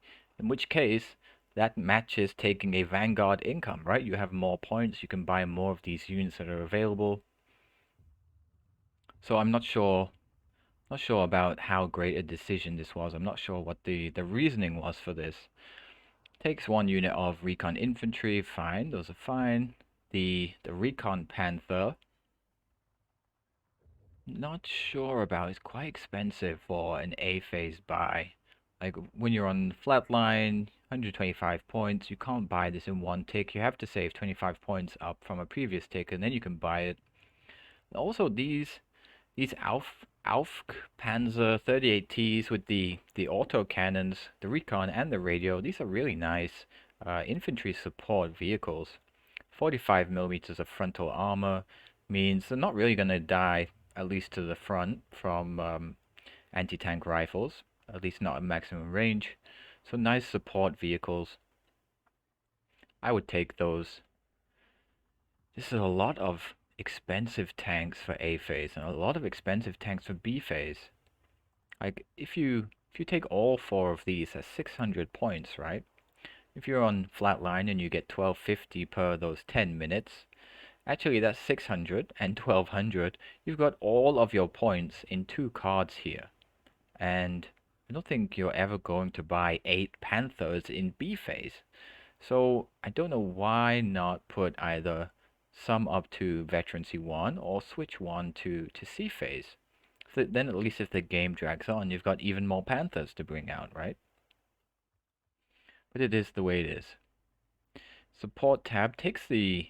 Okay, this is interesting. Takes the flamethrower half track and not the flamethrower infantry. Takes an MG, fine. Doesn't take the gorilla, which is a fantastic support unit. 2,000 meters on its nice 150 millimeter HE shells. These are devastating. These will kill tanks as well. That's how devastating they are. They're just HE shells, but you fire 3 of these at a panther, and that panther will be pretty dead. So pretty nice unit here in the gorilla, which I take when I have the opportunity. Can be put to fantastic use. Anti-tank tab doesn't take any Pack 40s in A phase. Not sure the reasoning on that either. Takes the Pack Gerlich, but only in B phase. The problem with this one is the very short range. 1,000 meters range is pretty short for an anti-tank gun, even if it does have, you know, such incredible penetration. But quite low damage as well because it's ABCR. 4 damage, takes 3 shots to kill a heavy tank. Will penetrate, but still 3 shots. So no anti-tank guns in A. Personally, I would say is a bit of a problem. You usually need something for those open areas to cover vehicles coming down them. You can do the same thing with a tank. Problem with the tank is it can die quite easily. It's much easier to spot, and you can't really hide tanks very well. You can't put them in a forest, for example. Takes the Flak 41 in B. I probably would have even taken another one in A because these are just so good at the minute for what they do. Great penetration on the AP shells, 2,000 meter range, decent accuracy, decent rate of fire. Does well with the HE shells as well, and of course the whole point of its existence is as anti-air, and it does that very well. It's kind of a really good unit at the moment in terms of you can put it down somewhere in a good position and it's gonna do well against pretty much everything, and you're not really gonna have to take care of it beyond moving it away from getting mortared, for example. So this is a really strong unit at the moment, I think. The artillery tab takes the artillery spotters. Usually I would give these a miss. And he does take the Hummel, which has a radio, and so we can use these these Baobactors to also give that kind of radio coverage to increase the accuracy of the Hummel. Those combine together well. If you have a leader unit like the Sturmgruppen Führer here, they also have a radio. So as long as you keep these units alive, they can do the same thing anyway, and you can save this spot here for something else. You might take instead the armored mortars. These are very nice because they can actually survive counter battery. So you can move them around, they can fire away, and if your opponent tries to mortar them back, because they actually have armor, they're, you know, and they're quite mobile, you're going to be able to get them out. Maybe it's better to take the actual, the cheaper version here, 85 points versus a 100. So these are mobile, they're armored, so you can move them, and they take less damage if your opponent tries to bomb them. So if you have this mortar, which also has a radio, versus a standard mortar, this one is gonna win. In the air, takes the Focke-Wulf. Okay, it's a reasonable fighter, Ju-87. Okay, and the Focke-Wulf in B. No arguments for myself here. So I'm worried about the lack of Pack 40s in A. I'm worried about the C phase because it's a flat line with nothing in C phase. And I think the infantry tab is a bit weird, or the infantry selection is a bit weird. But let's see how he puts it to use. I don't know. I've not seen the replay, so I could be totally wrong, and he puts it to amazing use, and I'm going to look really really stupid. Here we go. Here's the replay.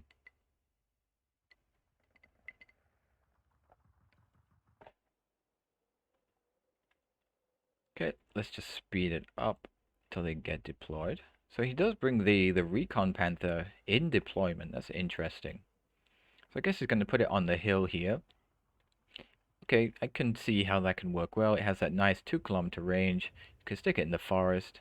You can reverse it behind the forest if it's in danger. Nice position. And Panthers are actually reasonably fast on the road as well. They have a 55 kilometer road speed, which is pretty good. So we'll see how he puts that to use. Let's have a look at Nigo. So a bunch of infantry here, into the middle here, just some Maxims. The low caliber anti-tank gun. And this is I think is going to be a problem for him, taking only the very low caliber anti-tank gun, and Protestant immediately bringing a Panther out here. It's going to be pretty hard to deal with, I think. Let's have a look at the deployment. So Nigo deploying one into the church here, into the forest here. That's a fairly standard deployment. Not into the forest here down the road. Okay, good. One into the forest here. Yes, yes. Some sneaky tactics trying to go through the forest here. Okay, let's see. That seems okay. Yeah. Looks like he might be able to get away with it not being spotted. So I'm interested to see how that works out. On the right side here, one unit here for this objective, pretty standard. Units into the town. This is a little bit aggressive here. Yeah, it's possible, but also it's also not possible. And I think this is a risky one as well. Let's have a look at Crazy Protestant. Oops. Let's not press play. So one onto the hill here. This is also pretty standard for sniping. Into the forests, okay. Into the buildings, yeah. This one going to the left is a little bit risky, I think. One unit here, just like this one unit here for this objective. This is like the most boring area of the map ever. Everybody just deploys one unit into the forest here, one unit into the forest here, and then absolutely nothing happens here for the entire game. Okay, deploying into the town with Pioneers, Sturmgruppe, and Flammenpanzer. Okay. Now, I'm not sure about this one. Going around the front of the forest here is liable to get you sniped. Let's check now, either side.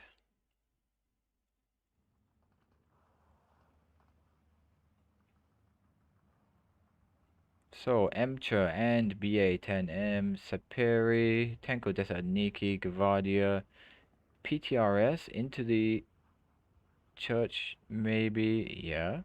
Maxim getting nice sight down the road. Another PTRS into the building here. Nice little sniping position. Panther comes out onto the main road. Yep, pretty much where I said it would be. And this is very, very bad idea by Crazy Protestant. All of them pinned down together by one Maxim. Sad times.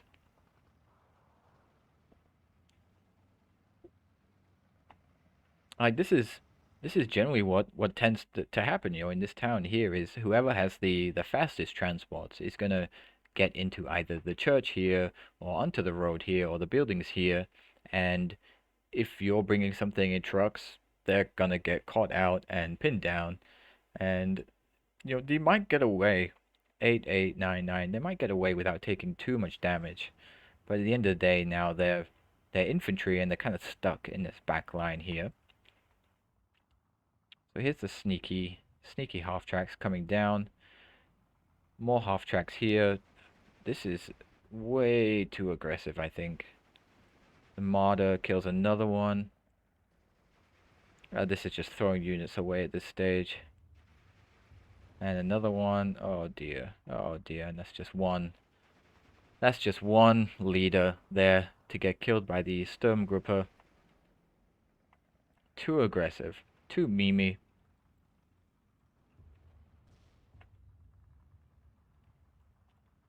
But this deployment here into the forest actually working is interesting. Get some Tanko Desanikis in the back. Can he put them to good use? GD Pioneer gets hit by something. By the Amtra, maybe? Ooh. Yep, this is going very well in Nigo's favor. Takes out the Flammenpanzer. Is bursting through the town here. And,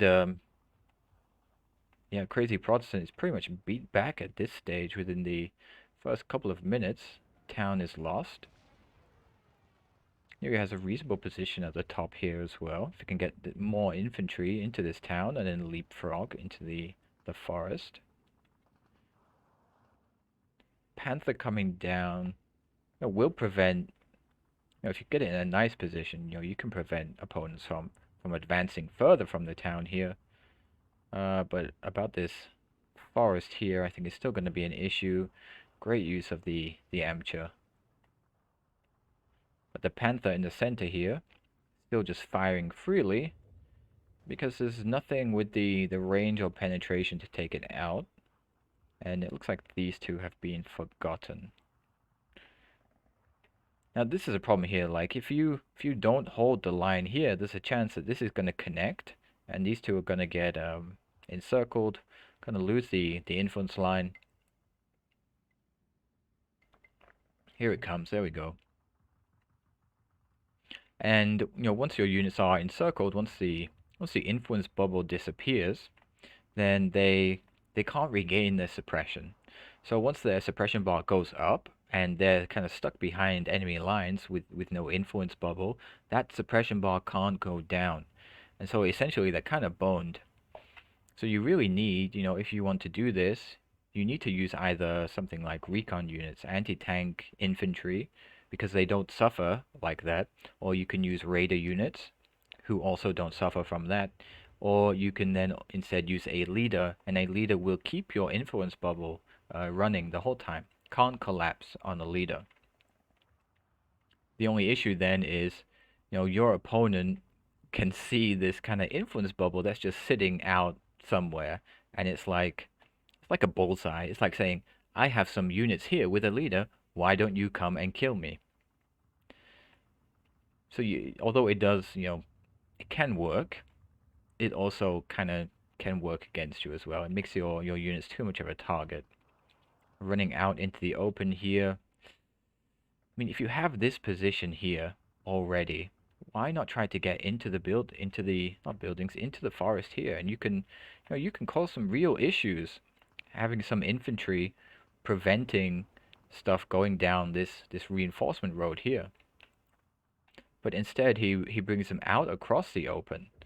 And he already lost a bunch of units to this Marauder 3M. He must have known that it was still there. And so he does get the encirclement here on these Sturmgruppe, which is fine, but he does take some damage on the Superior and Gavadia.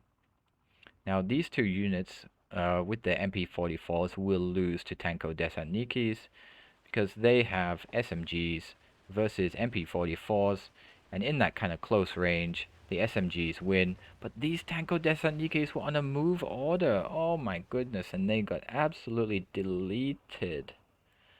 Wow. Sad times. So he should know there's still one more there. Just move the Tanko Desaniki up and you can delete this one as well. This town now taken and prevented from advancing further by the Panther, but I mean, do you need a Panther to prevent one Sherman? I mean, it can do that fairly well, but you do still have the Marauder over this side, right? Even just keeping the Marauder here can prevent the Sherman from advancing down this way. If the Sherman decides instead to come along here with some infantry, Panther's not really going to want to take that kind of engagement. It doesn't do super well in the kind of CQC environments. So strong push here by Nigo on the top side. We see here, I think the value of just having Sturmgruppe and not dedicated CQC infantry units means, you can lose these heavy forest fights, but like coming out into the open now, this is a bad move by Nigo. These units are going to get deleted. One already down. Oh dear. And they're moving, trying to get into range. Tanko Desaniki gets into range. Okay, they've got the power of numbers, but another Sturmgruppe here also firing on them. So they're not advancing or kind of winning this engagement decisively, because they're taking a lot of damage while doing it. So these ones get away at least into the forest here. They can, take this position. These Gavadia take out the Sturmgruppe. They have the advantage of the heavy forest, and they don't. Heavy forest for infantry actually gives them a damage resistance bonus. And so fighting from the forest against units that are outside generally means, you're going to win that fight. The town has been lost for Nigo. And the bottom side, it doesn't look great for Nigo on this side. Top side looks like he's got a very strong position, and he's playing balanced against Flatline. So Crazy Protestant is going to have a small 150 point advantage by the 10-minute mark, which is coming up. And once you get into C phase, that's when Nigo is going to have more of an advantage. So I guess really if he can just hold out until then, he will have the power of numbers. Brings out an IS-2 already, which is an interesting choice. Okay. Now, when I see this, what I think about is something called efficiency of force. Now, the IS-2 is not a cheap unit. It's 200 something points, right? You spend 200 something points, you have to put them to use. And if you're not putting them to use, that's 200 something points that's just sitting in your pocket or sitting in the bank. Okay, it comes out, attacks the Panzer IV, it's being put to use, good. If you don't use it, then that's 200 points that you're kind of just throwing away if you're not using those points. So if you spend a lot of points on a unit, you have to be able to use it. And great use of mortars here by Crazy Protestant, throwing down the smoke, meaning the IS-2 cannot get line of sight on these tanks to fire. And this is This is generally a pretty typical counter to an opponent bringing an expensive big tank like this. If you smoke it off like this, it can't shoot. And if it can't shoot, it's not being used. That's 200 and something points that your opponent is currently kind of wasting because you just pressed B on your mortar and fired some smoke there. Hello, Qq Taser. Nice to have you here. So Nigo, he spent a lot of points in this IS-2 here, but oh, it's turning his side armor. Oh my goodness, that is terribly dangerous. Did it take a hit already? Maybe not. It looks okay. But this is dangerous now. There are 4 tanks on the ridge here, all firing at the IS-2. IS-2, it has a very slow rate of fire. If it gets the hit, it gets the kill. Down goes one of the Panzer IVs. But in the meantime, these 3 other tanks are still pew-pewing away, building up the suppression, might get it pinned down, falling back. There we go. And once this happens, it also aims and reloads slower once its suppression bar is filled.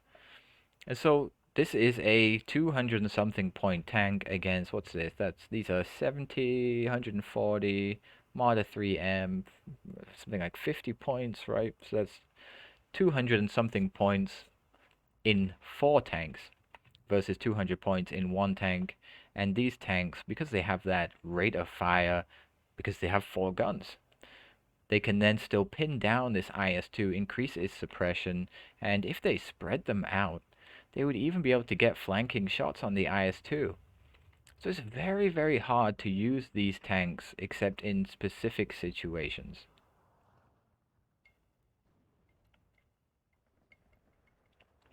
I said it, I think, last replay or the replay before, but just having a big expensive unit isn't going to magically win the game for you. And one of the problems is that in other games, the the more expensive and bigger units kind of just do that. Like if you imagine you're playing something like Warcraft 3 or Starcraft, it tends to be that once you can buy those big expensive units, they're gonna do a whole lot of work for you. They're gonna kill a whole bunch of units for you. And so, we can get into this kind of false way of thinking where we can apply the same thing to SD2. But it doesn't work like that in SD2. You can have very expensive units, but actually you need to use them in very specific ways with a lot of support. And a lot of the time then these heavy tanks don't work well in 1v1. If you want to protect this IS-2, you're going to need anti-air. There's no anti-air here. Just one heavy bomber here would probably finish it off, and that would be a real big loss for Nigo. And on the right side of the map here, he does still have this town. Panther's gonna get flanked. Yes, there it is. Great use of a flanking Sherman here. Wonderful, wonderful. Love to see it. Attacking from 2 different directions. You've got the crossfire here. Bring out the amateur on this side, or bring out the units on this side. Panther turns to face this way, and then you pop out the other Sherman. This side shoots straight into the side armor. Bye-bye, Panther. That's a big kill for Nigo. And he does have a quite large build-up of units on this side. Very strong advantage here. But then on the other hand, he is kind of in a weaker position. I wouldn't say he's losing this side yet. He does have infantry. He does have the IS-2 still. Hasn't lost it.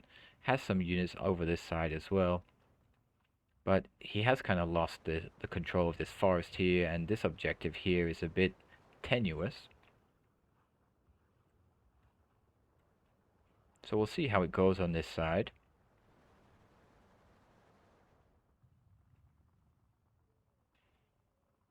But this right side, very, very strong push. Very nice. Problem here is Tiger. Again, Tiger can't work in this close range, at least not very well. But the Sherman certainly can't fight the Tiger from the front anyway. Might take a hit here. Yep, down it goes. Hopefully he's a bit smarter with this one and puts it behind cover. Reversing, takes a hit to the front. Just gets out of range. It's a bit close there.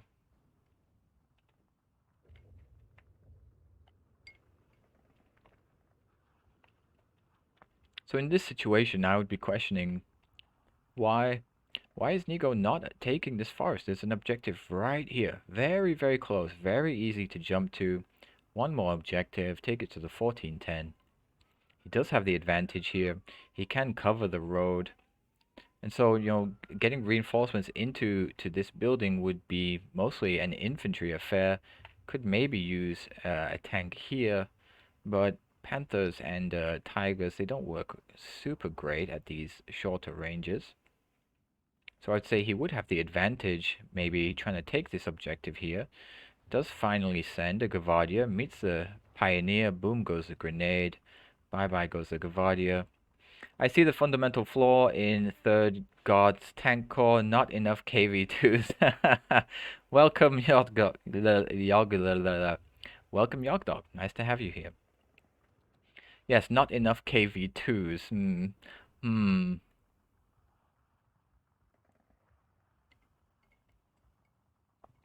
I do like KV2s. They are a cool tank.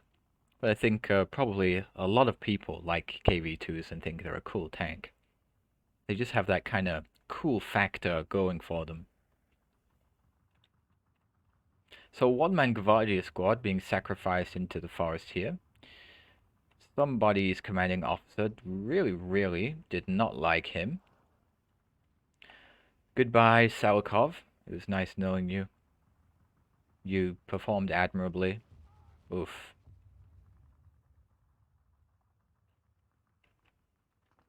So in this case here, you know, if you're trying to take this forest here, and your opponent has a tank here, fine, covering this road, you can still prevent reinforcement to this forest from here. You can prevent enemy infantry from coming down this road, and you can just place a nice anti-infantry gun or anti-tank gun, or even a tank, just in this light forest here, and you get a nice angle on the road, and you can prevent enemy units from coming down the ridge into this forest, and once you prevent the reinforcement, then it's just a matter of time until you take this forest. But I guess 2 Avtomachiki units versus severely depleted Sturmgruppe are probably going to do that anyway. Does get a couple more Avtomachikis into the town here now by smoking the Marauder. This is some nice smoke plays now on both sides. So we could probably say that these two players are a little bit above, or maybe even quite a bit above the previous players we saw, at least in terms of experience and skill level. Some very nice fast assault play in the town here by Nigo. That was really nice to see with the Emcher, and then the flanking shots from the double-sided angles here. Also really nice, killing that Panther. And then the smoke on the Marauder 3 here, preventing it from shooting the Avtomachiki as they come down and deploy into the town. And he does now actually have this objective by getting these Avtomachiki into this church. You know, it's not a super strong hold on the objective, but it's something. I don't know what happened to these Avtomachiki that are just sitting in the open. I thought they kind of reached the forest, and then they decided to go home.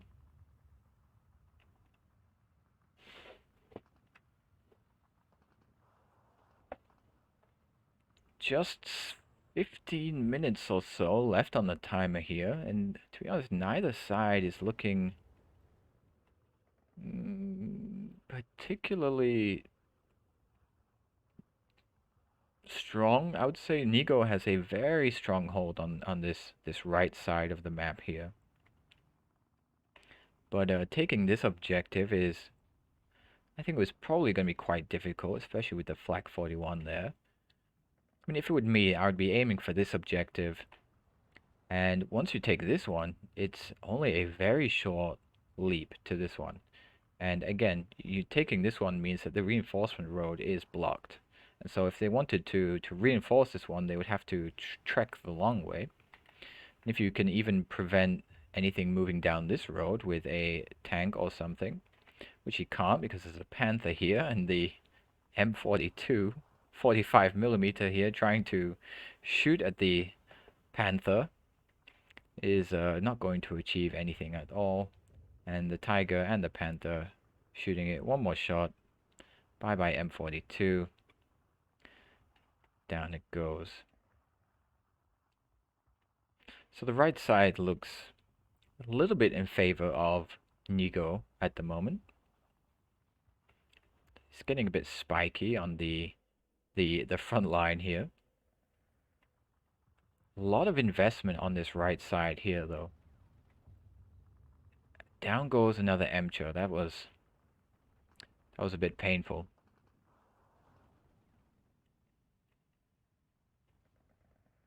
I mean, at this stage, you can probably just reinforce with some infantry, some anti-tank guns, and you can call it a day on this area. And then you can just focus on taking different objectives because this is fairly built up now. And if you keep trying to push here, I mean, what are you pushing for? It's going to be a long time before you take that objective. You could take the forests, but that's not going to win you the game.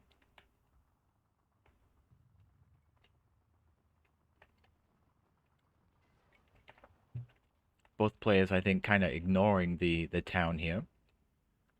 Which I'm not sure is a great idea for Crazy Protestant, with just one Avtomachiki holding this objective here. Which is very easy to dislodge. Does have some mortars that might even be able to do that for him if he set them to the task. Panzer way too close to the forest here. Avtomachiki running in for the grenade. Don't quite get it. Does manage to reverse the P4 just in time. BA-10 coming in for the side shot. Will it get it? Misses. Doesn't want to fight a Panzer IV head on. That's for sure. Panzer IV gonna get another shot here, and down goes the BA-10. So good try, but not good enough. Looks like the IS-2 died. Oh dear, that's a big loss. That's a very big loss for Nigo. This wreck is hidden here in the smoke somewhere. Where are you, IS-2 wreck? Somewhere. Try to find it after the smoke clears. It's a lot of points to lose though. Big investment. I don't think I'm not sure it would have even paid itself off, even if it killed 2 Panzer IVs.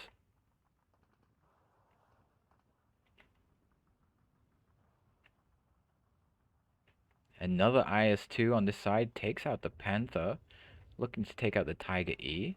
So this is a nice counter to these kind of vehicles that he brought out here. Is there enough anti-air? Yes. Takes out the Focke-Wulf. 2 more Panther A's. Oh, take out the IS-2.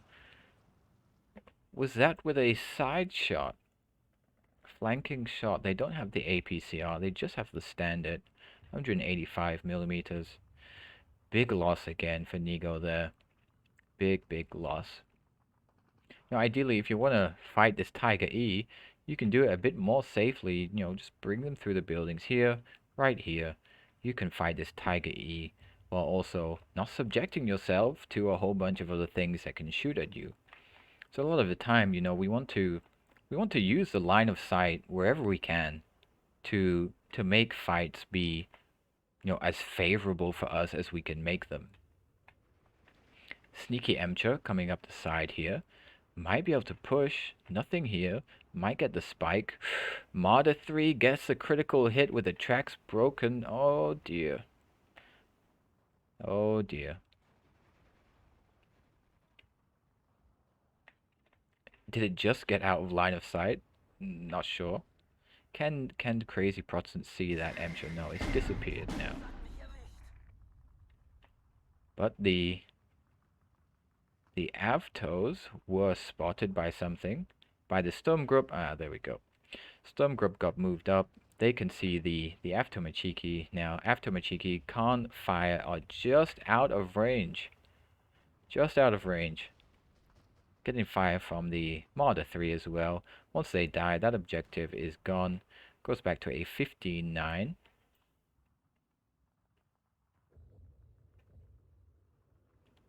Fairly even. Oof, 2 objectives taken here. So big win here, but this town is looking flimsy. Nothing left. So most of the time, like when we want to attack and we want to advance. Oh dear, another IS-2. I hope this doesn't go the same way as the other one. When we want to advance in these situations, we don't advance with nothing behind. Like if these 2 Gvardia die here, there's going to be nothing defending this town other than an IS-2. IS-2 won't defend very well against sneaky infantry because it can't see anything. So when we want to advance or we want to attack, we attack while having something still in reserve, something behind our units. That way if they get bombed, if they get mortared, if they encounter a grenade throwing infantry unit or something and they go poof, there's still something holding the line. There's still something preventing those enemy units from then just immediately advancing and taking territory from you.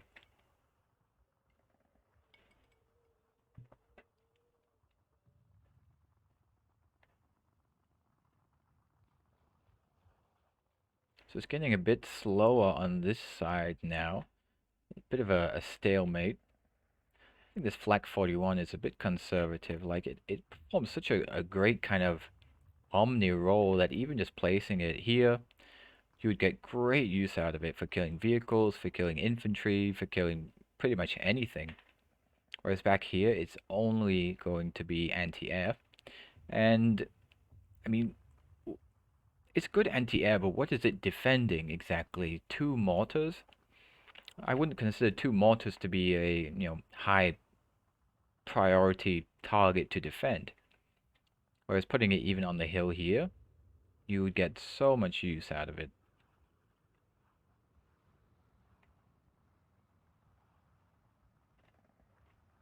Some more Avtos into the town here.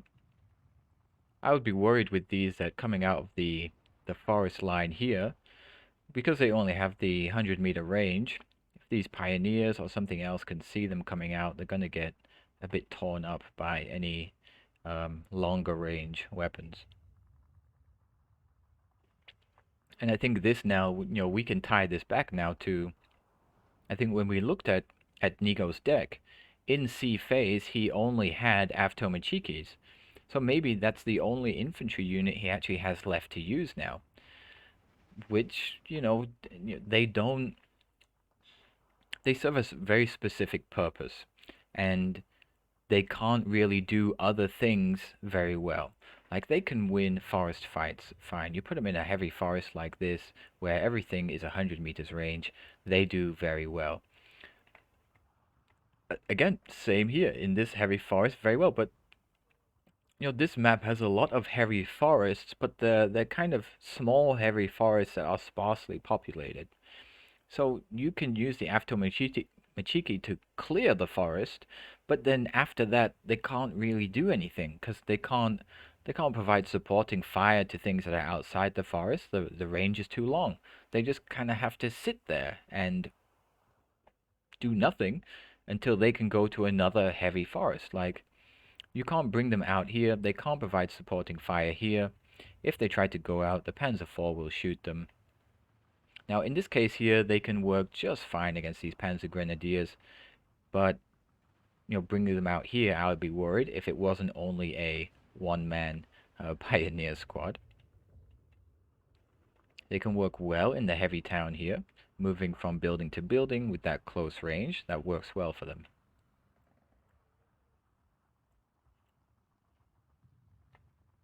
But for example, look at this position here, like, if your opponent has 2 Grenadiers in these buildings, we see this range is maybe 300 meters, right?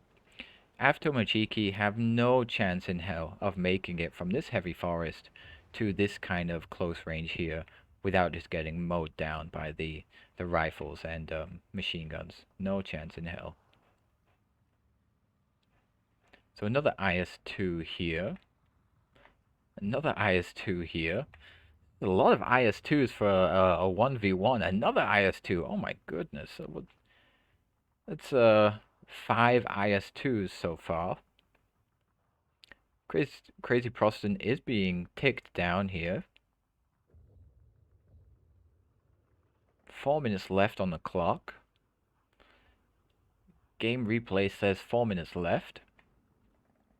So it looks like Nigo does grab the win here, and he is balanced against Flatline. So for the past 11 minutes, he has had a 30 point per minute advantage, which would be about 300 points now. Minus the 150 deficit he was at from the A phase. Oh no, that's wrong because it's also got the 10 bonus here.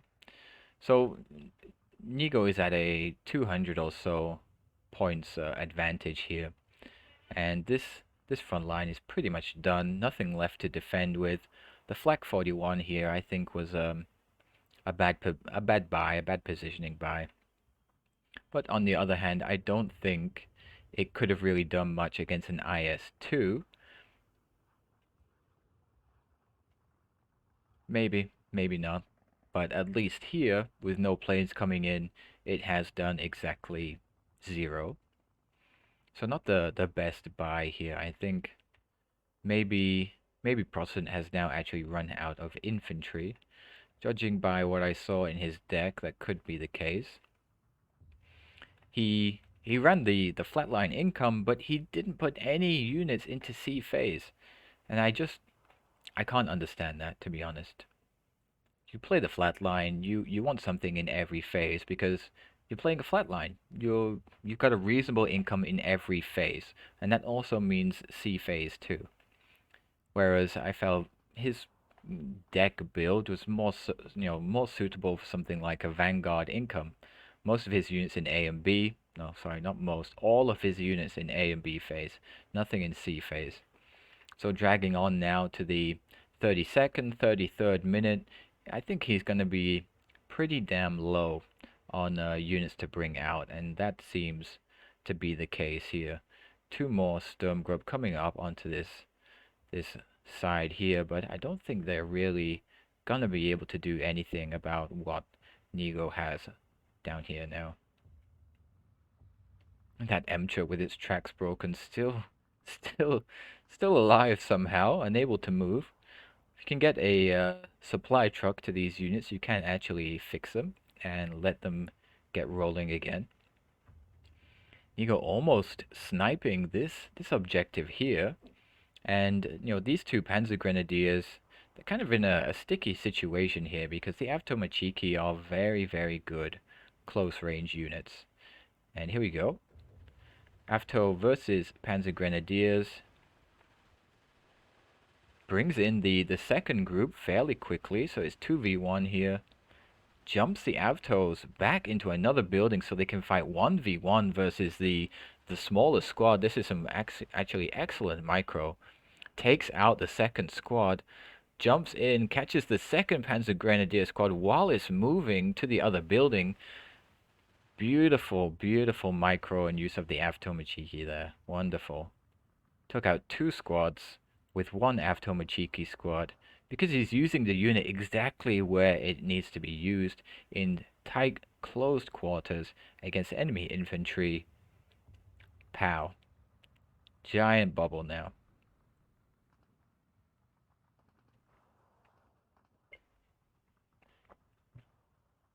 One minute left. And at this stage, you can probably just surrender because it's fairly decided, I would say. Oh, the Sturmgruppe coming. Oh. Would have been nice to see the Panzer Shrek onto the IS-2, but I guess we don't get to see that. So the Sturmgruppe at this range actually work really well. This is their preferred range. This 150, 200, 300 meter range is where they They can do their best work with their MP44s. One of the bigger problems here, though, is that they're in light cover, whereas the Gavadia are in heavy cover. So they get a greater damage resistance than the Sturmgrupper will. So even here at this kind of preferred range, let's see how it goes. 6 versus 8. Game ends before we can see that. Victory for Nigo. And pretty big difference in points. 800 difference for Nigo there. Let's have a look at the kills. This Emcher with the Panther kill at the start was beautiful. The IS-2 with the Tiger, Panzer, Marauder. Okay. I wasn't sure if this one actually got a lot of use, but it got a lot of good use out of it. That is a whole bunch of nice kills there. Definitely paid itself off. What's that? 120, 260, 300 and something points for a 200 point tank. Yeah, that's pretty good. Another IS-2 here with 3 Panther kills. Okay. So getting, reasonably good use out of the IS-2. This one not so much against just killing 1 Tiger. This one with 1 Panzer, 1 Marauder, not so great here. The losses, this Sturmgruppe, 3 Tanko Desanikis, oof. Ju-87 with 3 anti-tank gun kills. Sturmgruppe again, the Panzer IV with an IS-2 kill, and a BA-10, and a mortar, and a Sherman. Wonderful. See there, you legend of Panzer IV. Tiger 3 with 2 Emchers and an IS-2 is also really nice. And a Panther here with another IS-2. Yeah, that was a good game overall, I would say.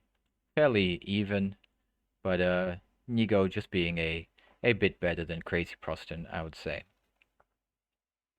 Okay, so I think we have just one more. Let's see, what time is it? Okay, yeah. By request, I do have one more replay to have a look at. Requested by Kragmar. This is a game of him versus Soontir Fell. And let's just have a quick glance at the division. So Kragmar playing the second guard tank core, balanced income.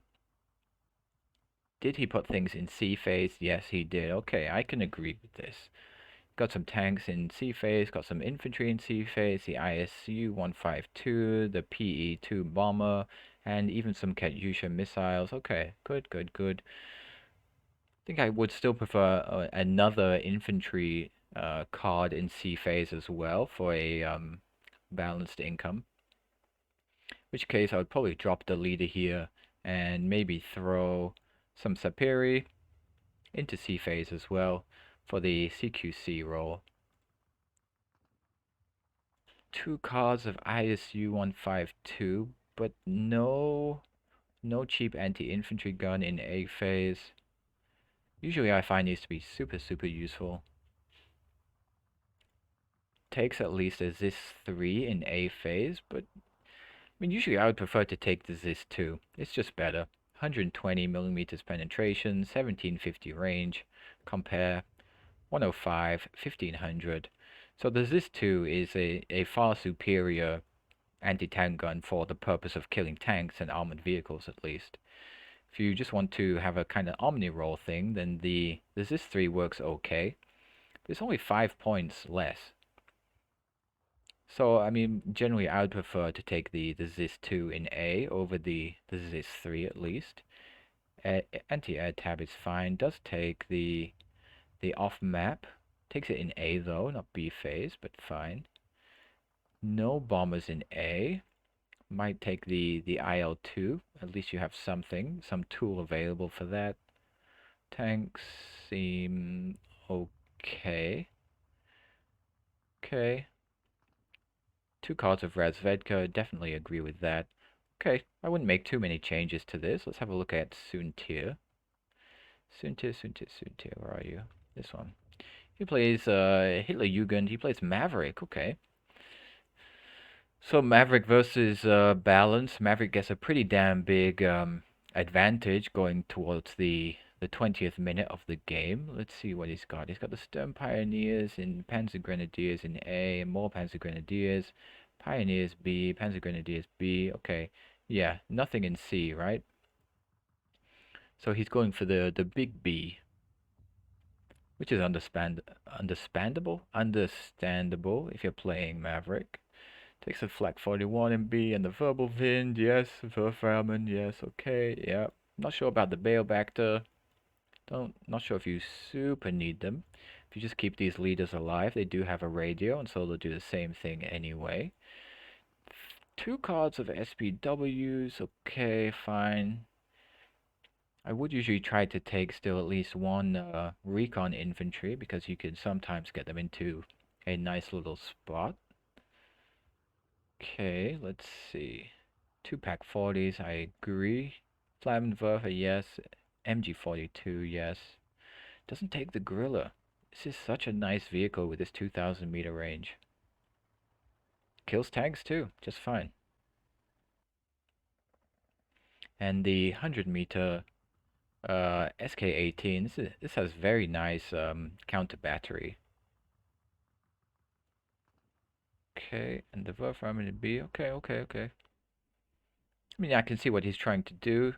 Yep, Panthers in A, Panthers in B with a Tiger and a Panther. Panther G with its nice APCR. Okay. I wouldn't make that many changes, so let's see how that goes. Where's that replay? Soontir. Brillo soontir. No, not this one.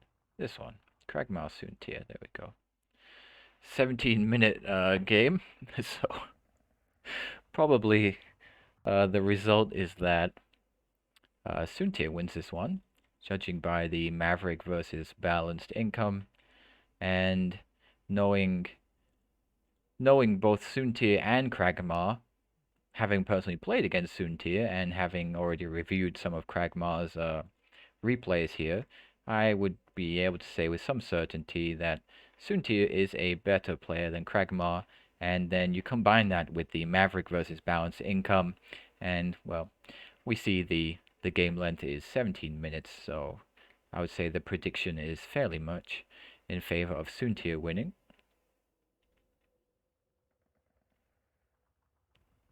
So let's have a look at Kragma's deployment here. This is a little bit risky, but it depends on how fast the transport is. Something on the hill here, standard. Something here, okay. Yeah. 1 unit here, as the boring area always gets. Okay. I can't say I have any real comments about this deployment. Let's check Soontir. From his perspective, yeah, forest. This is very aggressive here. I'd like to see what this is gonna be. Is that gonna be Flammenwerfers? Yeah, there's the Flammenwerfers. Followed by the SPW. That's what the quick hunt move will be here. Will be the SPW, 2 Flammenwerfers here. Nice aggressive push into the town, I think. And also very aggressive here. This is again a bunch of Flammenwerfers and SPWs. Okay, so he's going for the Flammenwerfer SPW rush push, both on the center town here and the town here. I'd like to see how that goes. Switch to neutral. Let's look at the side view. Back to normal speed. Okay, let's see. Now, the first problem here is, like, this is a long range engagement area here, right? But all Kragma brings is the 45mm AT gun. It's not going to perform very well in this kind of area because it only has 1250 meter range, right? You want to put that kind of thing to good use. You want a more enclosed area. So if you can put it somewhere like here, it's gonna work well because that's perfectly within its range. That is exactly from here to here, to from this forest to this edge of the forest here is 1250 meters. That's perfect. That's its perfect kind of range. This range here, this is a 2 kilometer range kind of engagement thing. And so that's the kind of unit you want to bring. You bring this thing, it's probably not going to be able to even shoot things or gain the range it needs. I mean, you can even do it over on this side as well. If you just have you keep your units a little bit in the forest, like this. This is a nice position for a low caliber anti-tank gun. And if you keep it on efficient shot or return fire, you can wait until a unit moves down the road and then just get some flanking shots. So here comes the Flammenwerfers. Oh, gets the PTRS into the building though, kills both the Flammenwerfers. Kragmar, you surprised me, sir. That was wonderful. Wonderful, wonderful, wonderful. And the SPW goes down as well to the 45 mil. Oof. Big oof for soontir here. My word, that was just totally crushed. In the center though, not so much. Took the town, reinforcing it with infantry, has both Flammenwerfers, Panzer Grenadiers, an MG, 2 SPWs to spot, and the Panther D now is shooting at the 45 mil that cannot return fire because it has that awful range. So like what you can see here is like, if this is me, if I'm putting units into this forest here and I see this kind of curve here, what that means is your opponent didn't put any units here. And if your units weren't getting sniped as they came up here, probably don't have anything here. So you can be quite aggressive now, moving your infantry into the town, into the forest here, and maybe even trying to push up even further. You know, you can test the waters, so to speak. Send out one of these half tracks out into the open here. If it gets killed by something, you know, it's a 10-point half track, no big loss. But if nothing is shooting at your half tracks here, what you can even do then is you can put one of your Tanko Desantniki back into the half track, fast move it down the road, and deploy into the forest here even. And that's like a really nice aggressive way to take advantage of these little spikes you see. Because the best time to do that is right at the start of the game, once everybody deploys, and you know, in some cases, your opponent does this. They put one MG42 or one two-man flamer unit in the forest, and they hope that you won't press it too much, while they pile their units into one other area, and they hope that you will try to press this area instead, because this is where they are strong, and they want you to fight them here because they have the advantage, and they don't want you to fight them here. So don't, you know, the lesson really is don't play your opponent's game. Like here, this is what Kragma is doing now. He's trying to fight an opponent who is really, really strong in this area, and he's probably not going to do very well, or he's going to take heavy losses. Mm. Oh my goodness, the track's broken from the 45 millimeter. My goodness, that's a bit risky for the Panther. Don't know why he didn't bring it out again. I guess the SPWs are coming for that support role now to prevent that. Let's see how they do. 45 mil, aiming at the SPWs. Shooting APCR, I would have turned that off. APCR does less damage than standard AP shells, and the 75mm AP shells are more than enough to kill these SPWs, but the other one, the flanking shot here, 2 dead SPWs. Big oof. Big spike here. Should be pushing this area.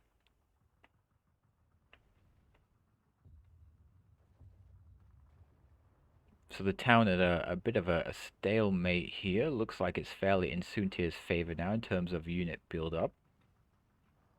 Same on this side over here.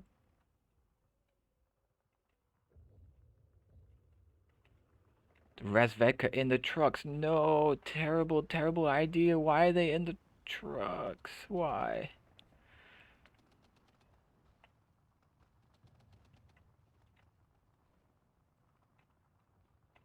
Goodness.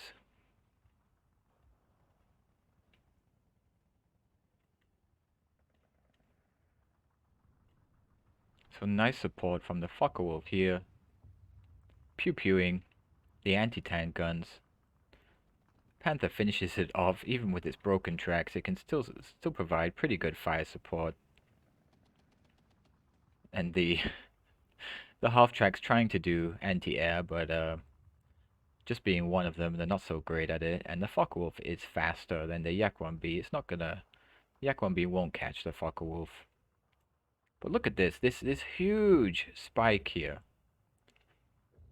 This huge spike. This is what tells you to be aggressive.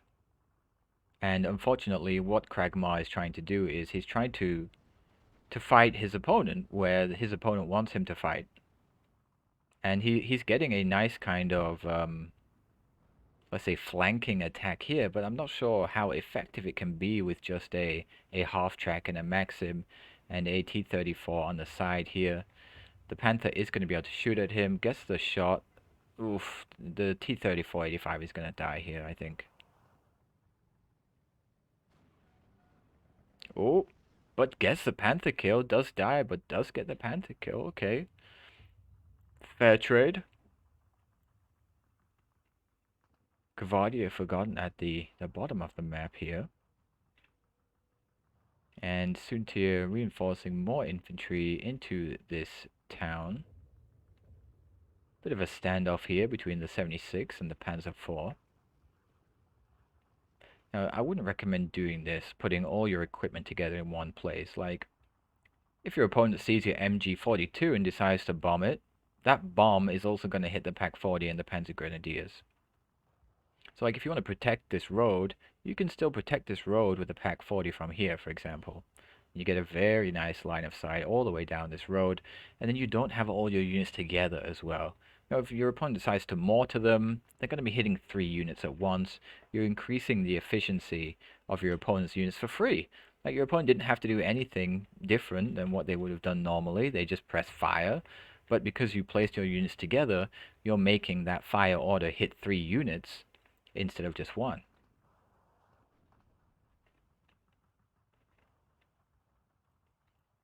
So now, this kind of advantage that that Kragma had on this bottom side here that he could have taken advantage of is kind of gone now. There's a Stern Pioneer in the forest here. There's a Panzer IV in the forest here, preventing any way of moving up for vehicles. But right at the start, it was just an MG42. And so, like, one of the things we can do in these cases is like a bit of mental math.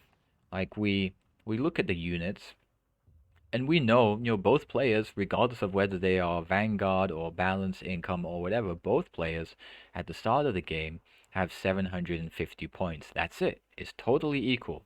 And so if you can count the units, I don't mean like count 1, 2, 3, 4, 5 and calculate exactly how many points, the units are worth in your head while also playing the game. I don't think anyone can really do that.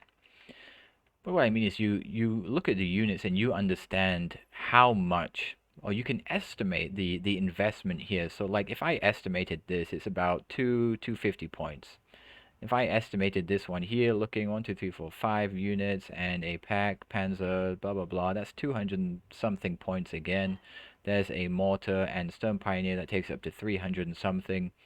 If you can quickly estimate the units, and most of the time you can just do it like 20 or 25 points per infantry unit.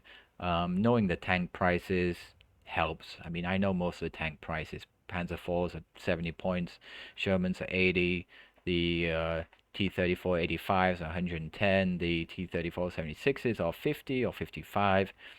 But if you know those prices and you can have a quick look and guesstimate the price.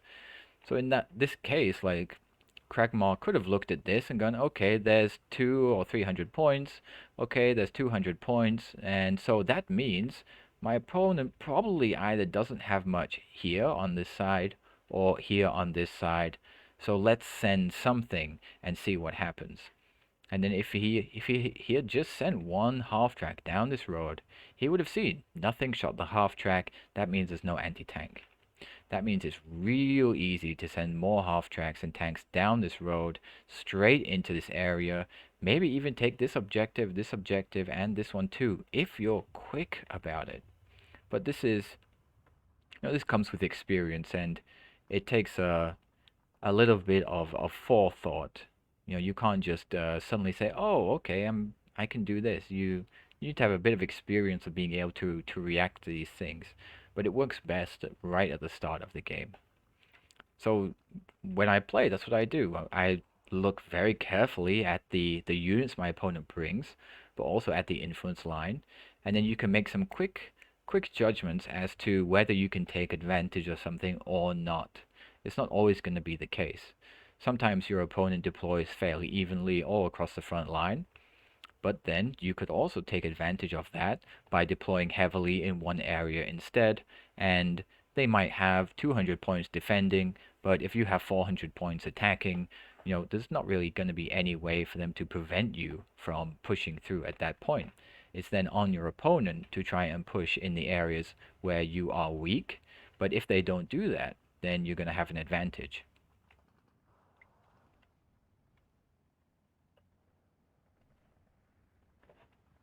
So here comes the assault by Soontir, but all these units clumped together, getting hit by a mortar. And it is smoking, so he has that going for him. Thank you, Call, for the follow. Nice to have you here. So Kragma, I mean, this side here, Kragma has some units, but they're just defending. This side, Soontir is pushing, and actually, Kragma is defending fairly reasonably. I don't know why this mortar was advanced. That was probably a misclick there. But some more support for his units here would have been pretty useful. This Panzer IV sitting at the back could have been brought out to here, for example, or to the light forest here. Provide nice firing support into the sides of the town. Just sat here behind the forest. Forest behind the smoke is not doing super much for him. Let's see how this goes. Tenko Desantniki, oof, just get out in time to get pinned down and surrendered. A little bit too aggressive there. If you want to do that kind of half-track rush, don't do it with one half-track. Do it with at least three, maybe with some tank support as well. Maybe after actually uh, bombarding it with mortars a bit as well. That way the enemy units will be suppressed. You can maybe get the surrender from them as well. And this is going to be a bit of a meme encirclement here. This might just close. Oh dear. And yep, there we go. So these guys are going to get encircled, and they're not going to have a good time from that. Units that are not within their own influence line, or at least the standard units, they can't regain their suppression stat. So once they get suppressed, they're kind of boned. But I think they can win this fight against the Stern Pioneer and the Flammenwerfer anyway. But now the influence line is pushing quite heavily. If he just moves some infantry into this forest here, he'll probably take this objective too. And it is a 14-10 for Soontir at the minute. It's only in the 13th minute, and Soontir he's already fairly ahead, and he's only 3 minutes into his big B phase income from his Maverick income there.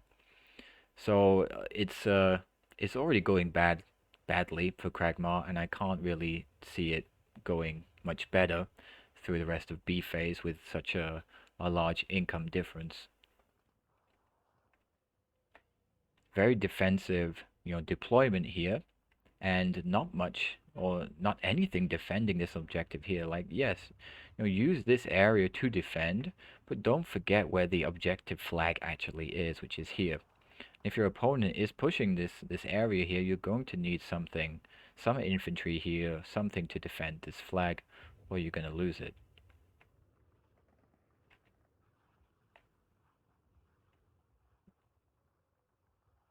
And just two Gavardia units on this bottom side is tenuous, to say the least. You know, it's very easy to kill one or two units, and in this case, once they are taken out, this kind of whole bottom area is gone. Again here, like we can see, you know, if you have a unit here, and the influence line is spiking like this, you know you can at least move your infantry unit up through to this forest here. You might even be able to get them through to this forest here. Sometimes you can make that work, because if we look at the line of sight. Okay, the Panther can see, but the Panther is blind, okay? Still safe. These units don't have line of sight. No line of sight. Still safe. Still safe. Still safe. Still safe. Okay, this one here can see down the road. Maybe these units can see out. Let's check. No. No. No. So actually, you could move an infantry unit along here at this stage, and it wouldn't be spotted. And you'd be able to get it into the forest here. And once it's in the forest here, it's going to be really spiking the influence line here. And while it might only be one unit, your opponent is still going to see that and react. And they're going to buy units to put here, and they're going to think about what's happening here. And they might start moving units to try and deal with what's happening here, because as long as they don't see your unit, they can imagine anything they like. They can imagine 5 tanks assaulting it. And while that's not very likely, the point is that what can't be seen could be anything in some respects. This is a little bit... What was that big explosion? Oh, the ISU 152. So Kragma with the big tank assault here, but can't really just assault with tanks. Like they can't do it by themselves. If he sends them into here, they're probably just gonna get shot by something. Do these have any anti-tank weapons? They don't. So actually, Soontir is kind of messing up here, because he doesn't have these Panzerfausts near the front to protect from these tanks. But then again, Kragma as well doesn't take advantage of this by advancing or by bringing any infantry to support here. So he's got 150 points of tanks here that he can't actually utilize, because he can't support them. He doesn't have anything to support them. He brings these Gavardia down the road here. They've got a chance of being sniped, but the Panzer IV is busy with the ISU 122. They get dismounted. ISU 152 goes down. Will they get dismounted or sniped? Okay, they're unloaded. No, this is a bad position for the infantry, right in front of the recon vehicle and the Panzer IV. This Panzerfaust is going to get a shot on these guys in a second. Does the Pioneer Führer have a... Nope, doesn't have an anti-tank weapon.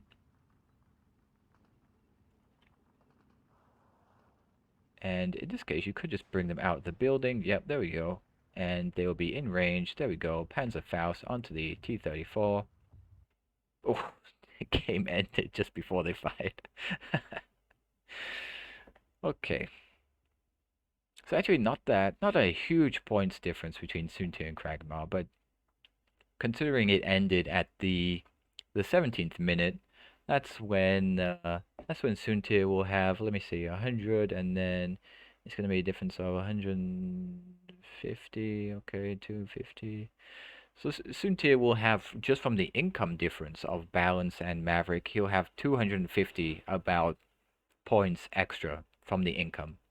And then you combine that with the 400 points from the trading better, then he's going to have a 700 point advantage over Kragma, and that's always going to be big enough to beat your opponent if you're fairly even in skill, or if you're better than your opponent. I think Soontir is a reasonably skilled player. Kragma is a beginner, I would say, and so the advantage, I would have said right from the beginning, was to Soontir anyway. You combine that with the Maverick versus balanced income, and as long as Soontir, pushes and doesn't just waste all of his units, he had a pretty good chance of winning right from the start. And that's what happened. 17 minutes. So let's see the losses. Panther D, just with a couple of small anti-tank gun kills. SPW, not much there. Panzer IV, killing some half tracks. Pack 40. Okay, nothing really Nothing particularly stands out here. SDKFZ with the Razvedka, Gvardia. Wolf with this 3. Yeah, nothing spectacular here. Just a big income difference. And of course, right at the start, don't forget that Soontir did the 2 big attacks in 2 locations. And right on that very right-hand side near the bottom of the map, he just had that one MG42.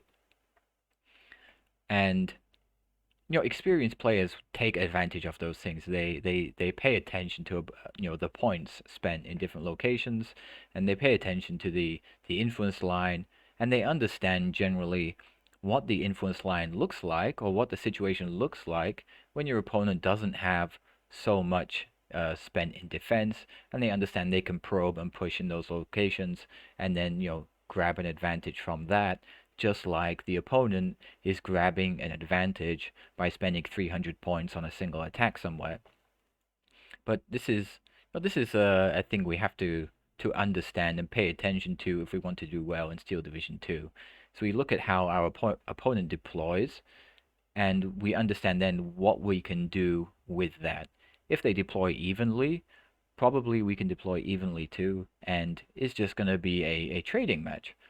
If they deploy really hard in one location, then we can just try to slowly lose that location, but we can also punch a hole somewhere else, as long as we have the presence of mind to do that. But a lot of the time, it's also about not panicking. You have to be able to see these things happening. You have to be able to see, 3 tanks and SBWs and infantry totally overrunning a position and not just losing your mind about it, and understanding that, okay, that's happening because my opponent spent so many points here. So what I can do is I can just spend some points in a different place and get a similar result, probably. But you have to be quick, and you have to understand that that's something you can do. So that's four replays today, and that's about 3.5 hours of streaming. It's a bit long for me, and it's dinner time. So I am going to end the stream here. If you like the replay review and the deck review and things like that, feel free to contact me on Discord. Send me a message. Ask me if you'd like to review one of your replays too. I'm happy to do that. And other than that, that's it for me. So thanks for coming, guys, and hope to see you next time.